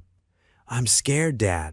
Frank put an arm around his daughter while Sophie frantically searched, throwing clothes and toys aside. They took it, she said, her voice rising with panic. My sketchbook was in there, all my drawings. It's just a sketchbook, Frank started to say, but Sophie shook her head violently. You don't understand. I drew everything in there. Pictures of Mom, our family crest, the hotels. She sank onto Lily's bed, hands covering her face. They'll know I remember all of it. They'll know I can identify everyone involved. Frank's blood ran cold as he realized the implications. Sophie's artistic talent had captured details that could prove dangerous in the wrong hands. He checked his phonino signal. The storm must have knocked out the cell towers. We need to leave, he said firmly. Right now, Lily, grab your warmest coat and… A car door slammed outside. Sophie rushed to the window, then stumbled back. Black SUV, she whispered. Like the ones that followed us before. Frank's mind raced. The back door, but no, they'd probably covered that. The garage might work, if they could get to the truck without being seen. Follow me, he said quietly. Stay low. They crept down the hallway toward his bedroom. Frank knew the old house's layout by heart, including the fact that his window had the best view of both the driveway and the back alley. He could see where the SUV was parked, its headlights off, but engine still running. We can make it to the truck if we go through Mrs. Peterson's yard, he whispered. There's enough shadow to… He turned and found only Lily behind him. Sophie was gone. They hurried back downstairs, checking each room. The kitchen was empty, but there on the table, illuminated by Frank's flashlight, lay a hastily scribbled note. I can't let them hurt Lily. I have to go. Frank ran to the back door just in time to see a slim figure disappearing into the snowy darkness. Sophie had slipped away into the night, choosing to face her pursuers alone rather than risk Lily's safety. The SUV's engine revved in the distance, then faded away. Frank stared at the note on his kitchen table, his hands trembling as he read Sophie's hastily scrawled words again. I can't let them hurt Lily. I have to go. The paper crumpled in his fist as he bolted for the front door. The cold air hit him like a slap as he ran onto the porch, his eyes scanning the dark street in every direction. Sophie! His voice echoed off the silent houses, but there was no answer.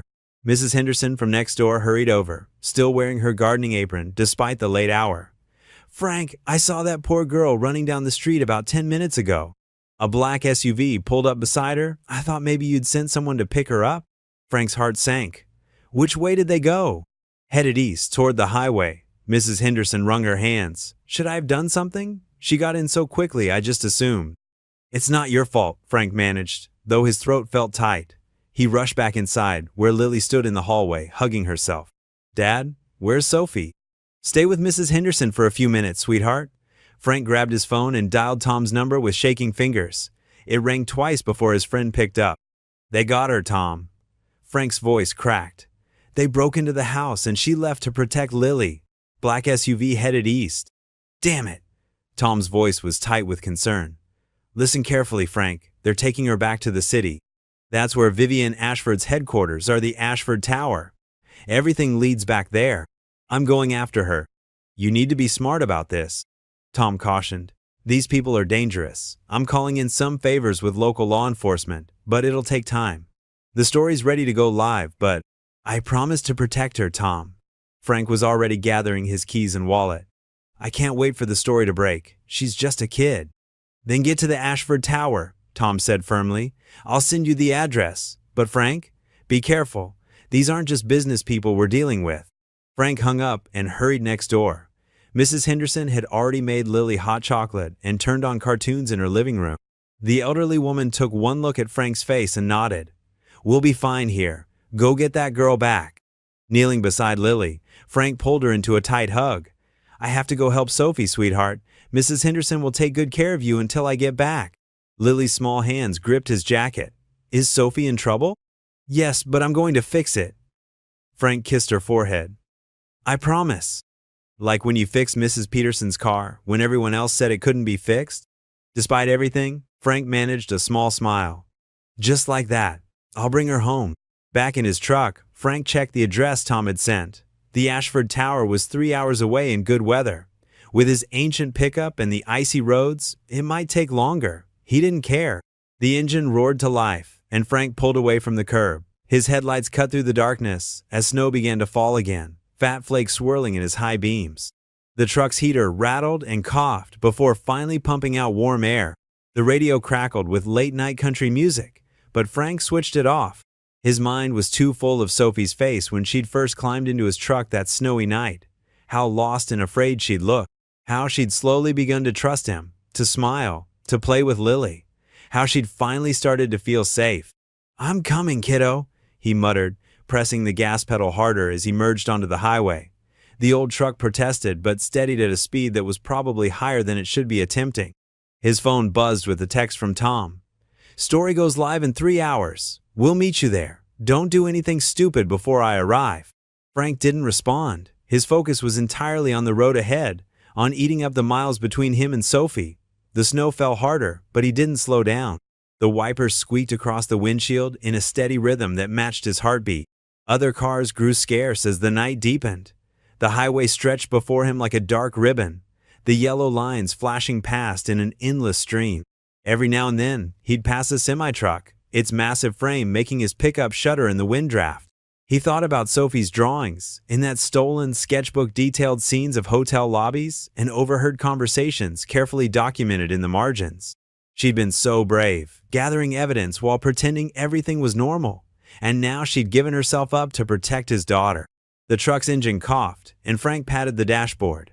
"Come on, old girl, just a little further." The vehicle seemed to respond, settling into a steady rumble as it carried him through the night. Signs for the city began to appear, counting down the miles. Frank's hands tightened on the steering wheel. Somewhere ahead, in that maze of steel and glass, Sophie was alone with the people she'd fled from, but not for long. The snow eased as he approached the city limits, the urban glow turning the sky a dull orange. Skyscrapers rose like shadows against the horizon, and among them, Frank knew, was the Ashford Tower, where Vivian Ashford ran her empire and where her daughter needed help. His phone buzzed again. Another text from Tom. "Almost there. Wait for me." Frank tossed the phone onto the passenger seat. He couldn't wait. Sophie had trusted him to keep her safe, and he'd failed once already tonight. He wouldn't fail again. The city streets were nearly empty at this hour, traffic lights changing from red to green for no one. His truck looked out of place among the occasional luxury cars that glided past, but Frank didn't care. He followed the GPS directions, drawing closer to the heart of the financial district where the Ashford Tower waited. A thin layer of snow dusted his shoulders as he drove through the silent canyons of buildings. The truck's headlights reflected off glass and steel, creating strange patterns that danced across the deserted sidewalk. Finally, he turned a corner and saw it. The Ashford Tower, rising 60 stories into the night sky, its spire disappearing into low clouds. Light blazed from the lobby despite the late hour, and a few windows high up still glowed. Frank pulled into a parking spot across the street, killed the engine, and sat for a moment, studying the building. Somewhere in there was Sophie, probably scared, definitely alone, but not for much longer. He stepped out of the truck, his boots crunching in the fresh snow. The tower loomed above him, but Frank didn't feel intimidated. He'd faced worse odds in the National Guard, and this time, he was fighting for someone who needed him. Without hesitation, Frank walked toward the building's entrance, his reflection growing clearer in the polished glass doors with each step. He wasn't waiting for Tom, wasn't waiting for the story to break. Sophie needed him now. Snow pelted Frank's windshield like tiny white bullets as he guided his old pickup through the city streets. Towering buildings loomed above him, their lights blurred by the thickening storm. His truck, so dependable on country roads, felt out of place among the sleek luxury cars that occasionally passed by. The Ashford Tower stretched toward the sky, its glass exterior reflecting the swirling snow even in the darkness. Frank pulled into a nearby parking lot that offered a clear view of the building's main entrance. The lot's flickering lights cast shadows across his weathered dashboard. He turned off the engine, but left the key in the ignition. The sudden silence made the howling wind seem louder. Frank pulled his worn jacket tighter around himself and leaned back in his seat, his eyes fixed on the building where Sophie's mother worked. The events of the past few days played through his mind like a movie he couldn't stop. He remembered Sophie's face when he first spotted her on that snowy road, how small and cold she'd looked, the way her hands had wrapped around that hot cocoa mug at the diner, her fingers gradually regaining their color as she warmed up. Frank's chest tightened as he recalled Sophie helping Lily with her math homework at his kitchen table. The two girls had clicked instantly, giggling over shared jokes he didn't understand. Sophie had shown such patience, breaking down each problem until Lily's face lit up with understanding. At Martha's farm, Sophie had surprised them all by knowing how to make cookies from scratch. "My grandmother taught me," she'd said quietly, measuring flour with careful precision. "Before she passed away." It was one of the few times she'd mentioned her family without that guarded look crossing her face. The wind rocked his truck, and Frank pulled out his phone to look at the photo Lily had insisted on taking during their brief stay at the farm. Sophie stood between him and Lily, her smile genuine for once, flour dusting her dark hair. They looked like a real family. He hadn't known it was possible to miss someone so much after knowing them for such a short time. But Sophie had carved out a space in their lives that now felt painfully empty. Even his house seemed too quiet, without her soft voice or the sound of her pencil scratching against paper as she drew in her sketchbook. Frank checked his watch. 3:47 a.m. The storm showed no signs of letting up. He reclined his seat slightly, knowing sleep wouldn't come easily, but needing to rest before facing whatever morning would bring. His phone showed no new messages from Tom, who was probably still working on the story that could expose everything. The night crawled by in fits and starts. Frank dozed off occasionally, only to jerk awake at every passing car, hoping to catch a glimpse of Sophie. Each time, disappointment settled heavier in his stomach. Around 5 a.m., early morning workers began trickling into the building.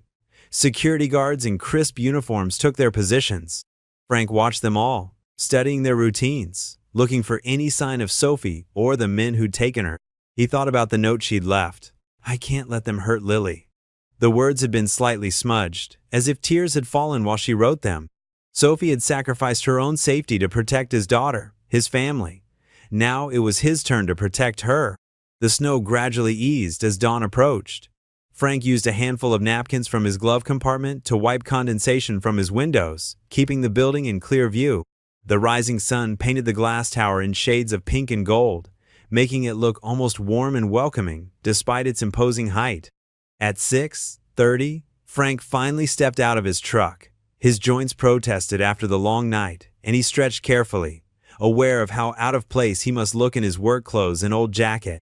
The morning air bit at his face as he walked toward the building, his boots leaving tracks in the fresh snow. The lobby doors were heavy glass and chrome, rotating slowly as early executives entered.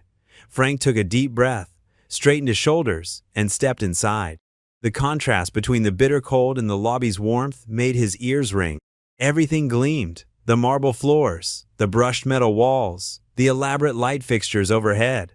A massive Ashford Hotel's logo dominated the wall behind the security desk.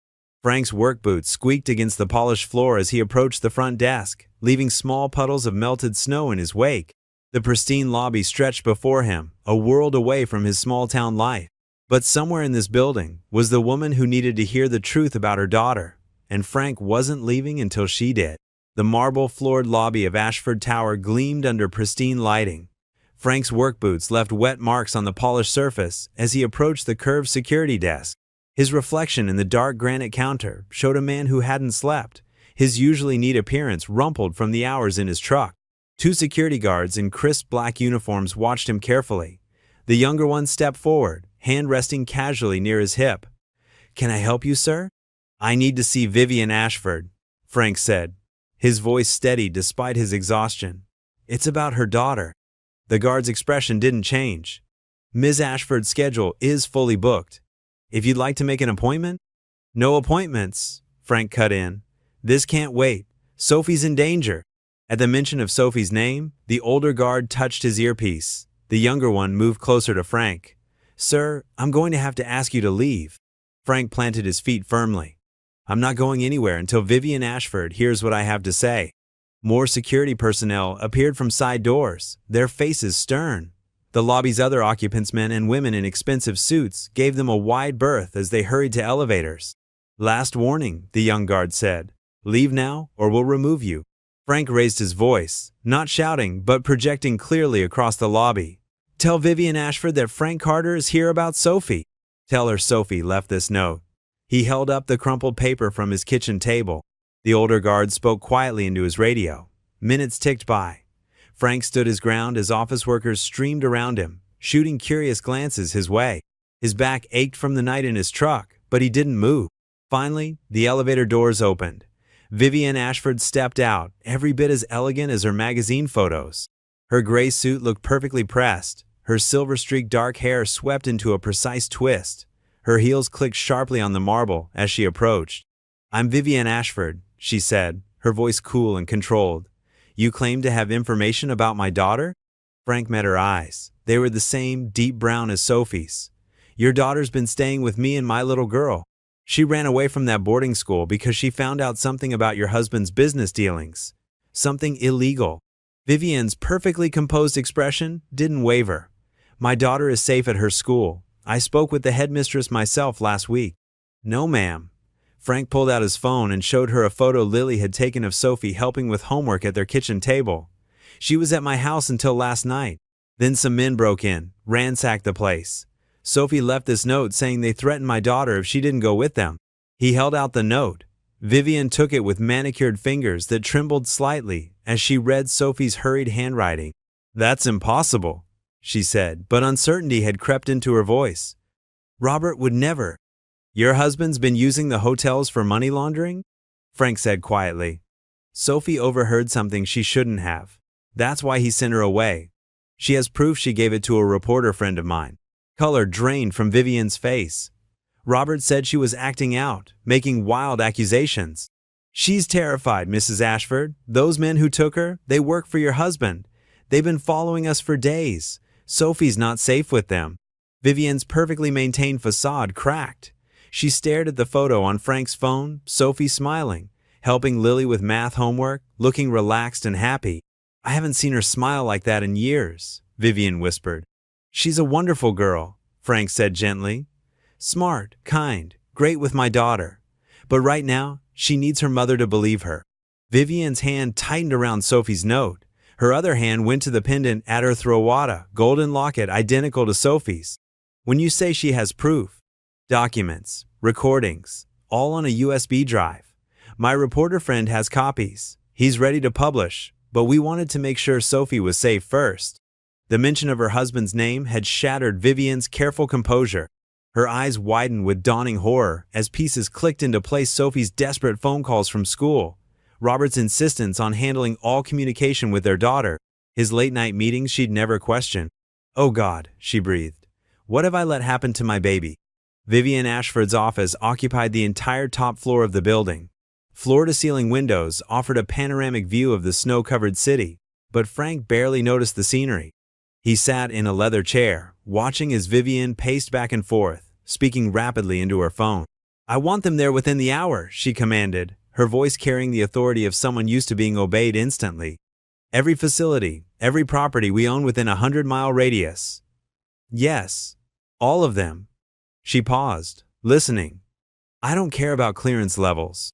This is my daughter we're talking about. Frank's hands gripped the armrests of his chair. The past hour had been a blur, security escorting him upstairs, Vivian's face turning pale as he explained everything, and then her immediate action. She'd been on the phone ever since, mobilizing what seemed like an army of private investigators. Cross-reference all check-ins at our medical facilities with any signature or approval from James, she continued, referring to her husband. Focus on private wings, restricted access areas. Her heels clicked against the hardwood floor as she turned. And get me Detective Morrison from the Financial Crimes Unit.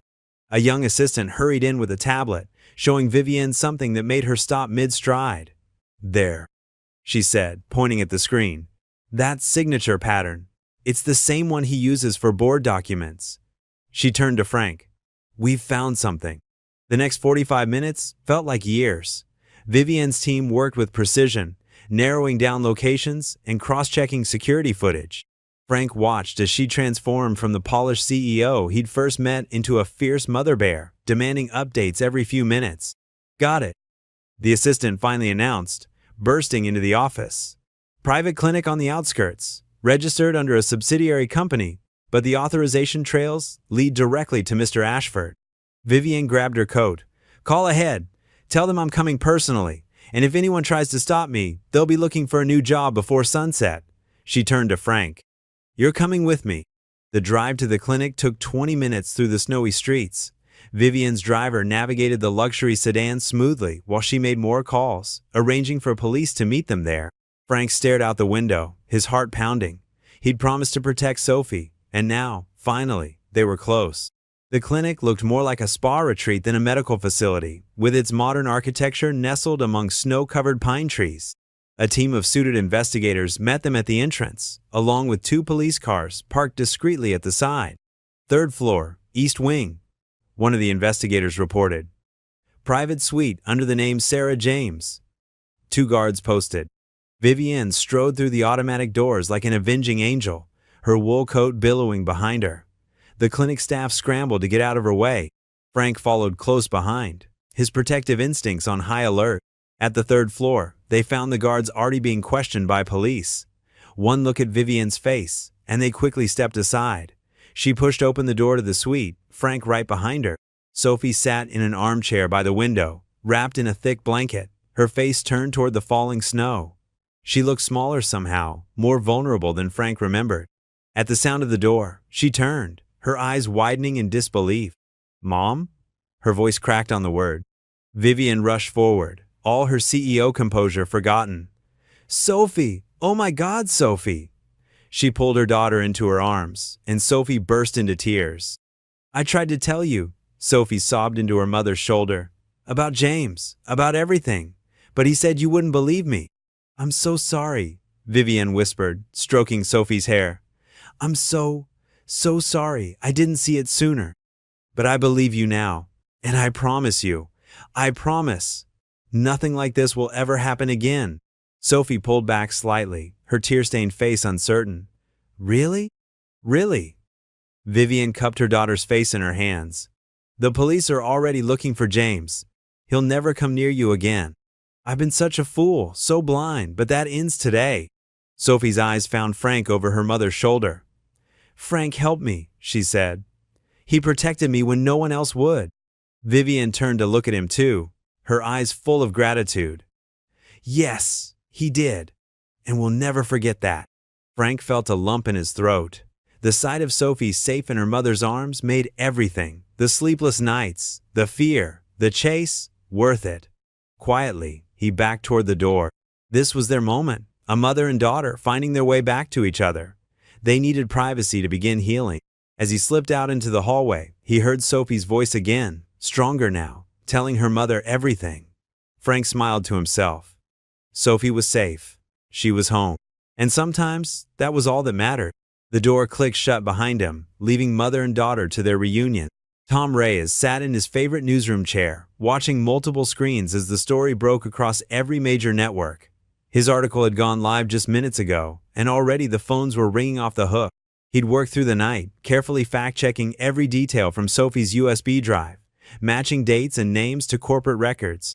The headline blazed across screens nationwide. "Ashford Hotels, a front for international crime ring." Below it, smaller headlines detailed money laundering, tax evasion, and connections to organized crime. Sophie's stepfather's name appeared prominently, though Sophie herself remained unnamed, protected as a minor. In a small diner across town, Frank nursed a cup of coffee, his eyes fixed on the mounted TV. The morning regulars had fallen silent, all watching as federal agents led Sophie's stepfather out of the Ashford corporate offices in handcuffs. His perfectly tailored suit couldn't hide the fury on his face as reporters shouted questions. "Mr. Carter?" The waitress touched his shoulder gently. "Phone call for you." It was Tom. "They're bringing in his whole network," the reporter said. "The evidence Sophie collected, it was everything we needed. That girl's got a good eye for detail." Frank smiled, remembering how Sophie would sketch everything she saw, storing away information in her drawings. "She's smart," he said simply. "How many arrests so far?" 12 and counting. The FBI's been waiting for something like this. Turns out they've had suspicions for months, but couldn't get enough evidence. The diner's TV switched to a live feed from the Ashford Hotel's headquarters. Vivienne Ashford stood at a podium, her usual perfect composure showing slight cracks of emotion. Camera flashes lit up her face as she began to speak. "First, I want to thank the brave individuals who brought this corruption to light," she said, her voice steady despite the circumstances. "Particularly one unnamed friend who protected my daughter when I failed to see the danger she was in. Your kindness and courage have saved not only my child but our entire company from those who would use it for criminal purposes." Frank ducked his head, feeling his cheeks warm. He hadn't done it for recognition. "To our employees and partners worldwide," Vivienne continued, "I promise full cooperation with authorities and a complete restructuring of our organization. The Ashford name will stand for integrity once again. The questions came rapid fire from reporters. Mrs. Ashford, did you have any knowledge of your husband's activities? Where's your daughter now? Will you step down as CEO? Vivienne handled each question with grace, neither defending her husband nor revealing Sophie's location. She learned from her mistakes. Protecting her daughter came first now. In another part of the city, Sophie sat cross-legged on a hotel bed, sketching in a new notebook. The TV played quietly in the background, showing footage of the arrests. She paused her drawing to watch as another of her stepfather's business partners was led away in handcuffs. Her mother had given her the notebook that morning, leather-bound, with her initials embossed in gold. For new beginnings, Vivienne had said softly. Sophie's first sketch was of Frank's old pickup truck. Back at the diner, Frank's phone buzzed with a text from Lily. Dad, Sophie's on the news. Well, kind of. They're talking about her but not saying her name. Is she okay? He typed back quickly. She's safe. That's what matters. The diner's TV showed more arrests across the country. Hotel managers, accountants, lawyers who had helped hide the money trail. Sophie's careful documentation had unraveled years of criminal activity. Her detailed sketches of meetings, overheard conversations noted in margins, dates and times meticulously recorded. All of it had helped build an airtight case. Tom's voice came back on the phone. You should see the FBI's faces. They've been trying to crack this for months, and a 16-year-old girl handed them everything they needed. She's always been observant, Frank said, remembering how quickly Sophie had noticed details about his truck's engine when he taught her basic maintenance during their time on the run. Guess being quiet and watching everything finally paid off. The coverage switched to financial analysts discussing the future of Ashford hotels. Stock prices had dropped initially, but were already starting to recover as investors responded to Vivienne's decisive action and transparency. Frank sipped his cooling coffee, relief washing over him as he watched justice unfold. The waitress topped off his cup without asking, patting his shoulder again. Looks like the good guys won this one, she said with a knowing smile. He nodded, thinking of Sophie's tiny wave from the shelter doorway that first night, how close he'd come to just driving past. Sometimes the biggest changes started with the smallest choices. The news coverage continued, but Frank barely heard it now. He was remembering Sophie's face when she'd helped Lily with homework, the way she'd carefully explained fractions using cookie pieces, how she'd finally started to relax at Martha's farm, laughing as she fed chickens with Lily. His phone buzzed again, another text from Sophie herself this time. Thank you for believing me when no one else did. Frank smiled, typed back, that's what family does. On the TV, Vivienne was wrapping up her press conference. She looked directly into the cameras, her final words carrying the weight of both public statement and personal promise. To those who helped protect my daughter, you have my eternal gratitude.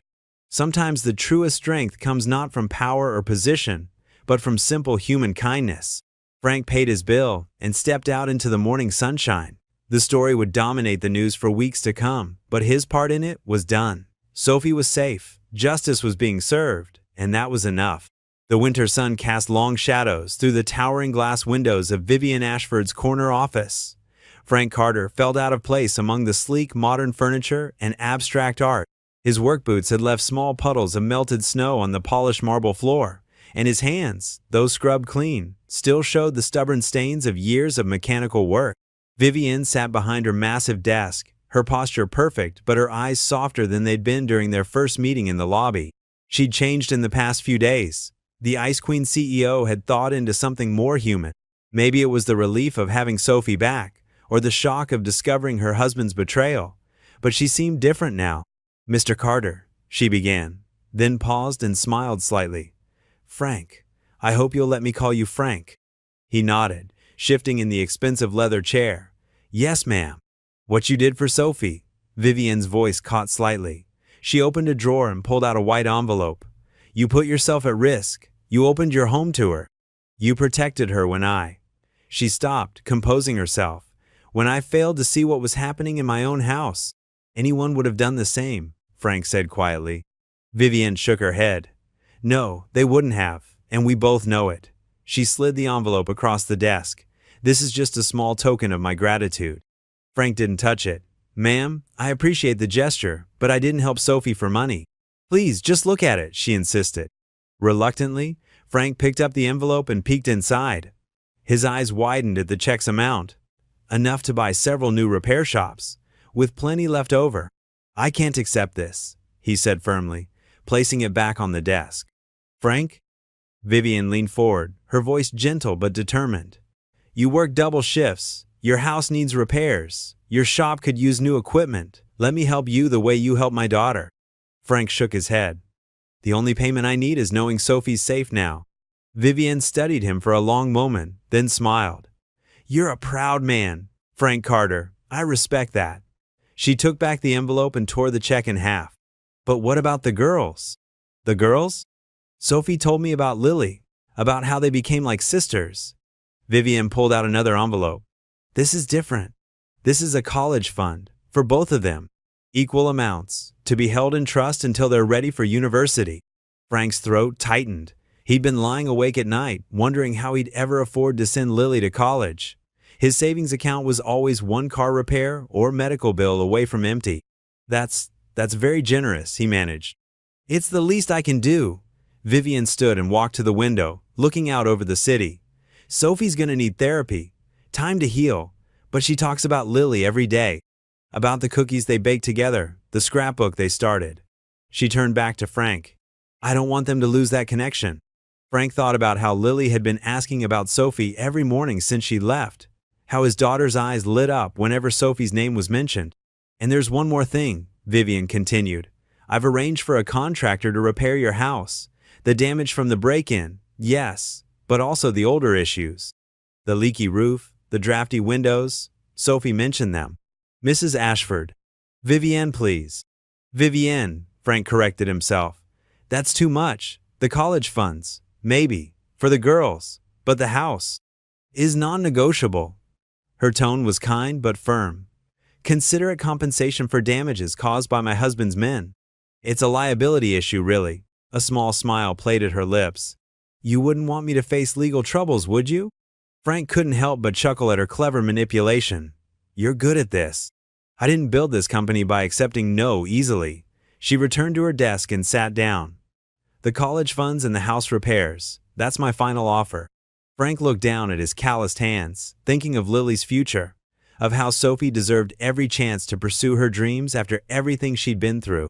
The house repairs would mean no more worrying about heating bills in winter, no more buckets catching rain in the hallway. The college funds, he said finally, for both girls. But the house? Frank. Vivian's voice was gentle but unyielding.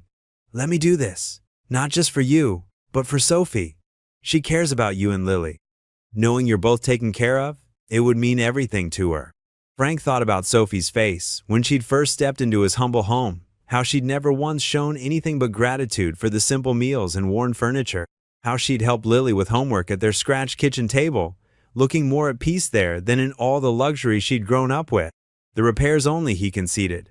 Nothing fancy, just what's needed. Of course. Vivian nodded, satisfied. She pushed the envelope with the college fund documents across the desk. Everything's arranged through a reputable trust. Both girls will have equal access when the time comes. Frank picked up the envelope, this time holding on to it. Thank you, he said simply. No, Frank Carter. Vivian replied, standing and extending her hand. Thank you for showing my daughter that there are still good people in this world, for teaching her what real family looks like. Frank stood and shook her hand, noting how her polished appearance couldn't hide the genuine emotion in her eyes. Just promise me one thing, he said. What's that? Let her be a kid sometimes. Let her bake cookies and make scrapbooks and just be Sophie. Vivian's smile was warm and real. I promise. Frank nodded, tucking the envelope carefully into his jacket pocket. He'd let himself think about the details later, about how both girls would have chances he'd never dreamed possible, about how the house repairs would change their daily lives. For now, he was simply grateful that something good had come from that snowy night when he'd stopped to help a stranger. The contractor will call you tomorrow, Vivian said as he turned to leave. And Frank? Sophie would love to visit soon. With your permission. Anytime, he replied. She's always welcome. As Frank left the office, the envelope felt heavy in his pocket, not with the weight of paper, but with the promise of the girls' futures. He'd refuse the money for himself, but for them, he'd accept this gift, this chance at something better. The late February sun streamed through freshly washed windows, making the Carters' home glow with warmth. The house looked different now. The creaky front steps had been replaced, the walls wore a fresh coat of paint, and the drafty windows sealed tight against the lingering winter chill. But it still felt like home. Lily bounded through the front door, her backpack bouncing against her shoulders. "Dad, everything looks so amazing." She twirled in the living room, taking in the repairs that had transformed their modest house. The worn carpet had been replaced with hardwood floors that gleamed in the sunlight, and the old couch had given way to a comfortable new one in warm brown. Frank followed behind her, carrying a box of their belongings they'd brought back from Martha's farmhouse. "Careful there, sweetheart," he said with a chuckle as Lily's spinning nearly knocked over a lamp.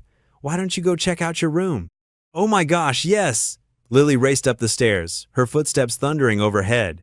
Frank set the box down and walked through the kitchen, running his hand along the smooth new countertop. The refrigerator hummed quietly, a far cry from the rattling old one they'd had before. Despite his initial reluctance to accept help from Vivian Ashford, he had to admit the repairs made their home safer and more comfortable. "Dad, Dad, come look!" Lily's voice echoed down the stairs. "My room is perfect." Frank climbed the stairs, finding Lily sprawled on her new bed, surrounded by the stuffed animals she'd brought from Martha's. The walls were painted a soft yellow, the color she'd always wanted, and fairy lights twinkled around her window. "Sophie's gonna love it when she visits," Lily said, hugging her favorite teddy bear. "When do you think she'll come? Soon? Maybe next weekend?" Frank sat on the edge of the bed. "Let's give her some time to settle in with her mom first, but I'm sure she'll visit when she can." "I miss her," Lily said softly. "It's weird not having her around anymore. Remember when she taught me how to make those braided friendship bracelets at Martha's?" "Of course I do. You two nearly used up all Martha's embroidery thread." Frank smiled at the memory of finding the girls surrounded by colorful strings, their heads bent together in concentration. A car door slammed outside, and Frank glanced out the window to see the mail carrier walking up their driveway.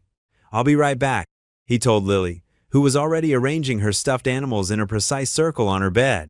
The brisk air hit his face as he opened the front door.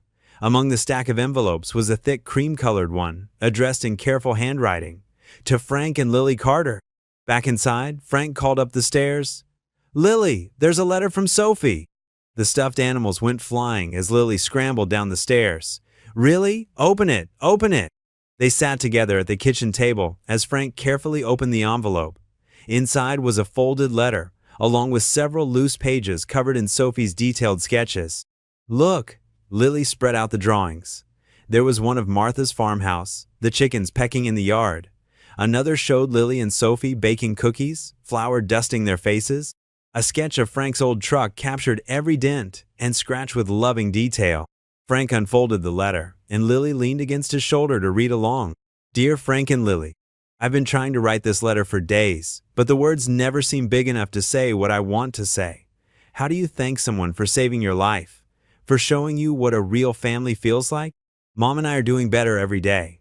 We're talking more than we ever did before. She's different now, or maybe I'm seeing her differently.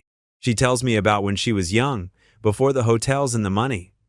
Sometimes we just sit and draw together, like Lily and I used to do. I miss you both so much. I miss Lily's stories and Frank's terrible dad jokes. Yes, they're terrible, but don't stop telling them. I miss feeling safe and understood, even when I couldn't explain everything that was happening. Lily, thank you for being the sister I never had, for showing me how to feed chickens without being scared of them, and for making me laugh when I was worried. I'm working on a special painting for your room. No hints about what it is, but I think you'll love it. Frank, I don't even know where to start. You could have driven past that night. You could have left me at the shelter. You could have walked away when things got dangerous, but you didn't. You taught me that sometimes the best family is the one you choose.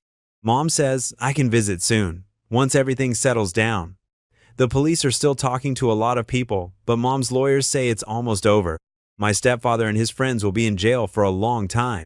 I'm taking art classes now, real ones, at a studio downtown. The teacher says I have natural talent, but I think it's because I had so much practice drawing during our adventure. I've included some sketches I did from memory. They're not perfect, but they help me remember the good parts of those scary days. Thank you for everything, for the rides and the meals and the safe places to sleep, but mostly, thank you for showing me what love really looks like. All my love, Sophie. P.S. Lily, remember to water the little cactus I gave you. Even desert plants need drinks sometimes. Lily wiped her eyes with her sleeve.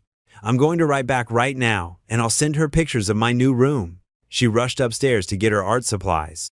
Frank read the letter again, his throat tight with emotion. He walked to the refrigerator and pulled out a magnet, one of the silly tourist ones Martha had given them. With careful movements, he placed Sophie's letter in the center of the fridge door, positioning it so the sketches were clearly visible. He stood back, looking at the drawings that captured their unexpected journey together. There was his truck, weathered but reliable. Martha's farmhouse, warm and welcoming. And there, in careful lines of pencil, was his favorite, a sketch of all three of them sitting at Martha's kitchen table, laughing over mugs of hot chocolate. Frank smiled, touching the corner of the letter gently. Some families were born, and some were made along the way, on snowy roads and in quiet moments of trust. The doorbell chimed on a bright Saturday afternoon in March. Frank wiped his hands on a dish towel, having just finished washing the lunch dishes. Through the window, he spotted a sleek silver car parked in his driveway, quite a contrast to his weathered pickup truck. Lily raced to the door before Frank could reach it. "They're here," she squealed, throwing it open. Sophie stood on the porch, looking healthier than Frank had ever seen her. Her cheeks had a rosy glow, and she wore a new blue sweater that matched her eyes. Behind her, Vivienne Ashford stepped out of the car, carrying a covered dish. "We brought lasagna," Sophie announced with a shy smile. "I helped make it." Frank's heart warmed at the sight of them both. Sophie looked so different from the frightened girl he'd found on that snowy road just months ago. "Come on in," he said, gesturing them inside. "It's good to see you both."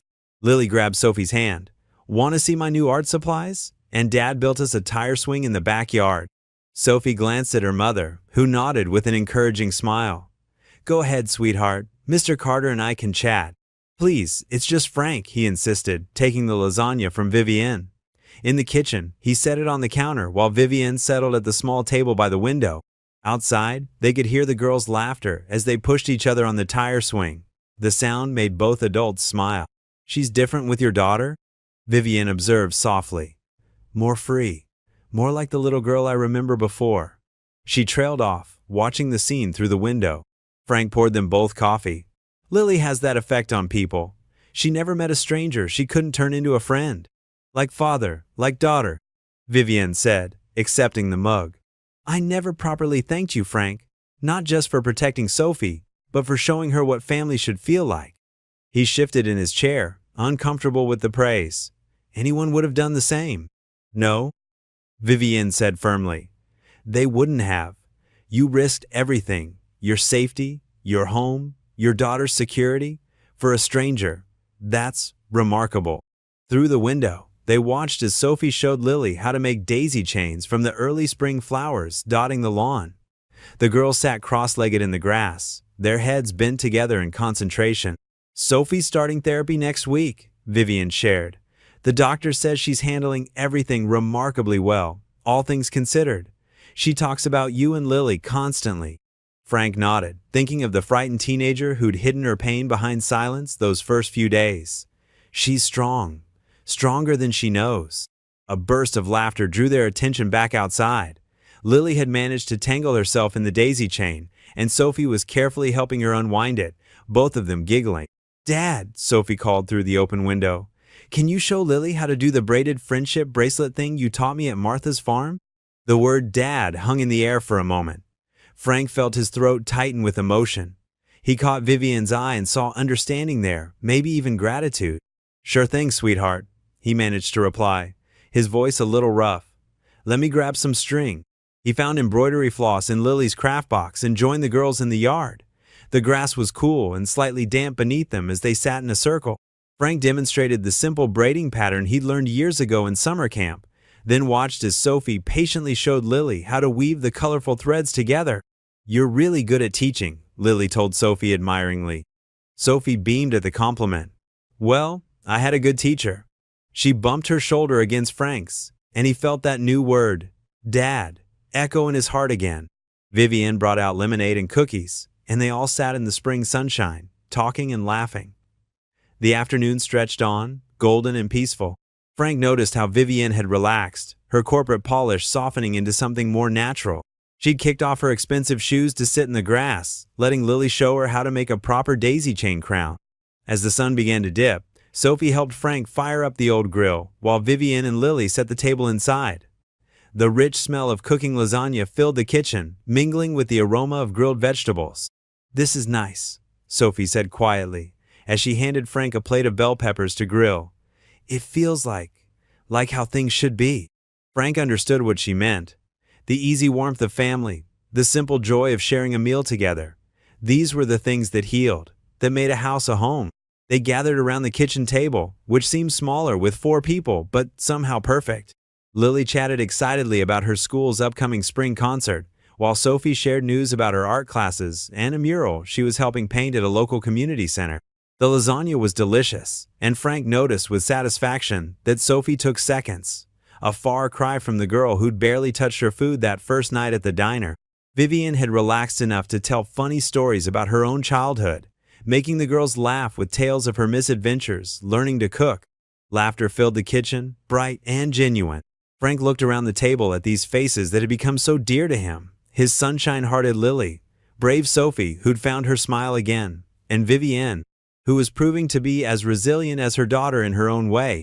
Sophie caught his eye across the table and gave him that special smile that now reached all the way to her eyes. That one word, Dad, still echoed in his heart, a gift he'd never expected but would always treasure. The kitchen was warm, with more than just the lingering heat of the oven.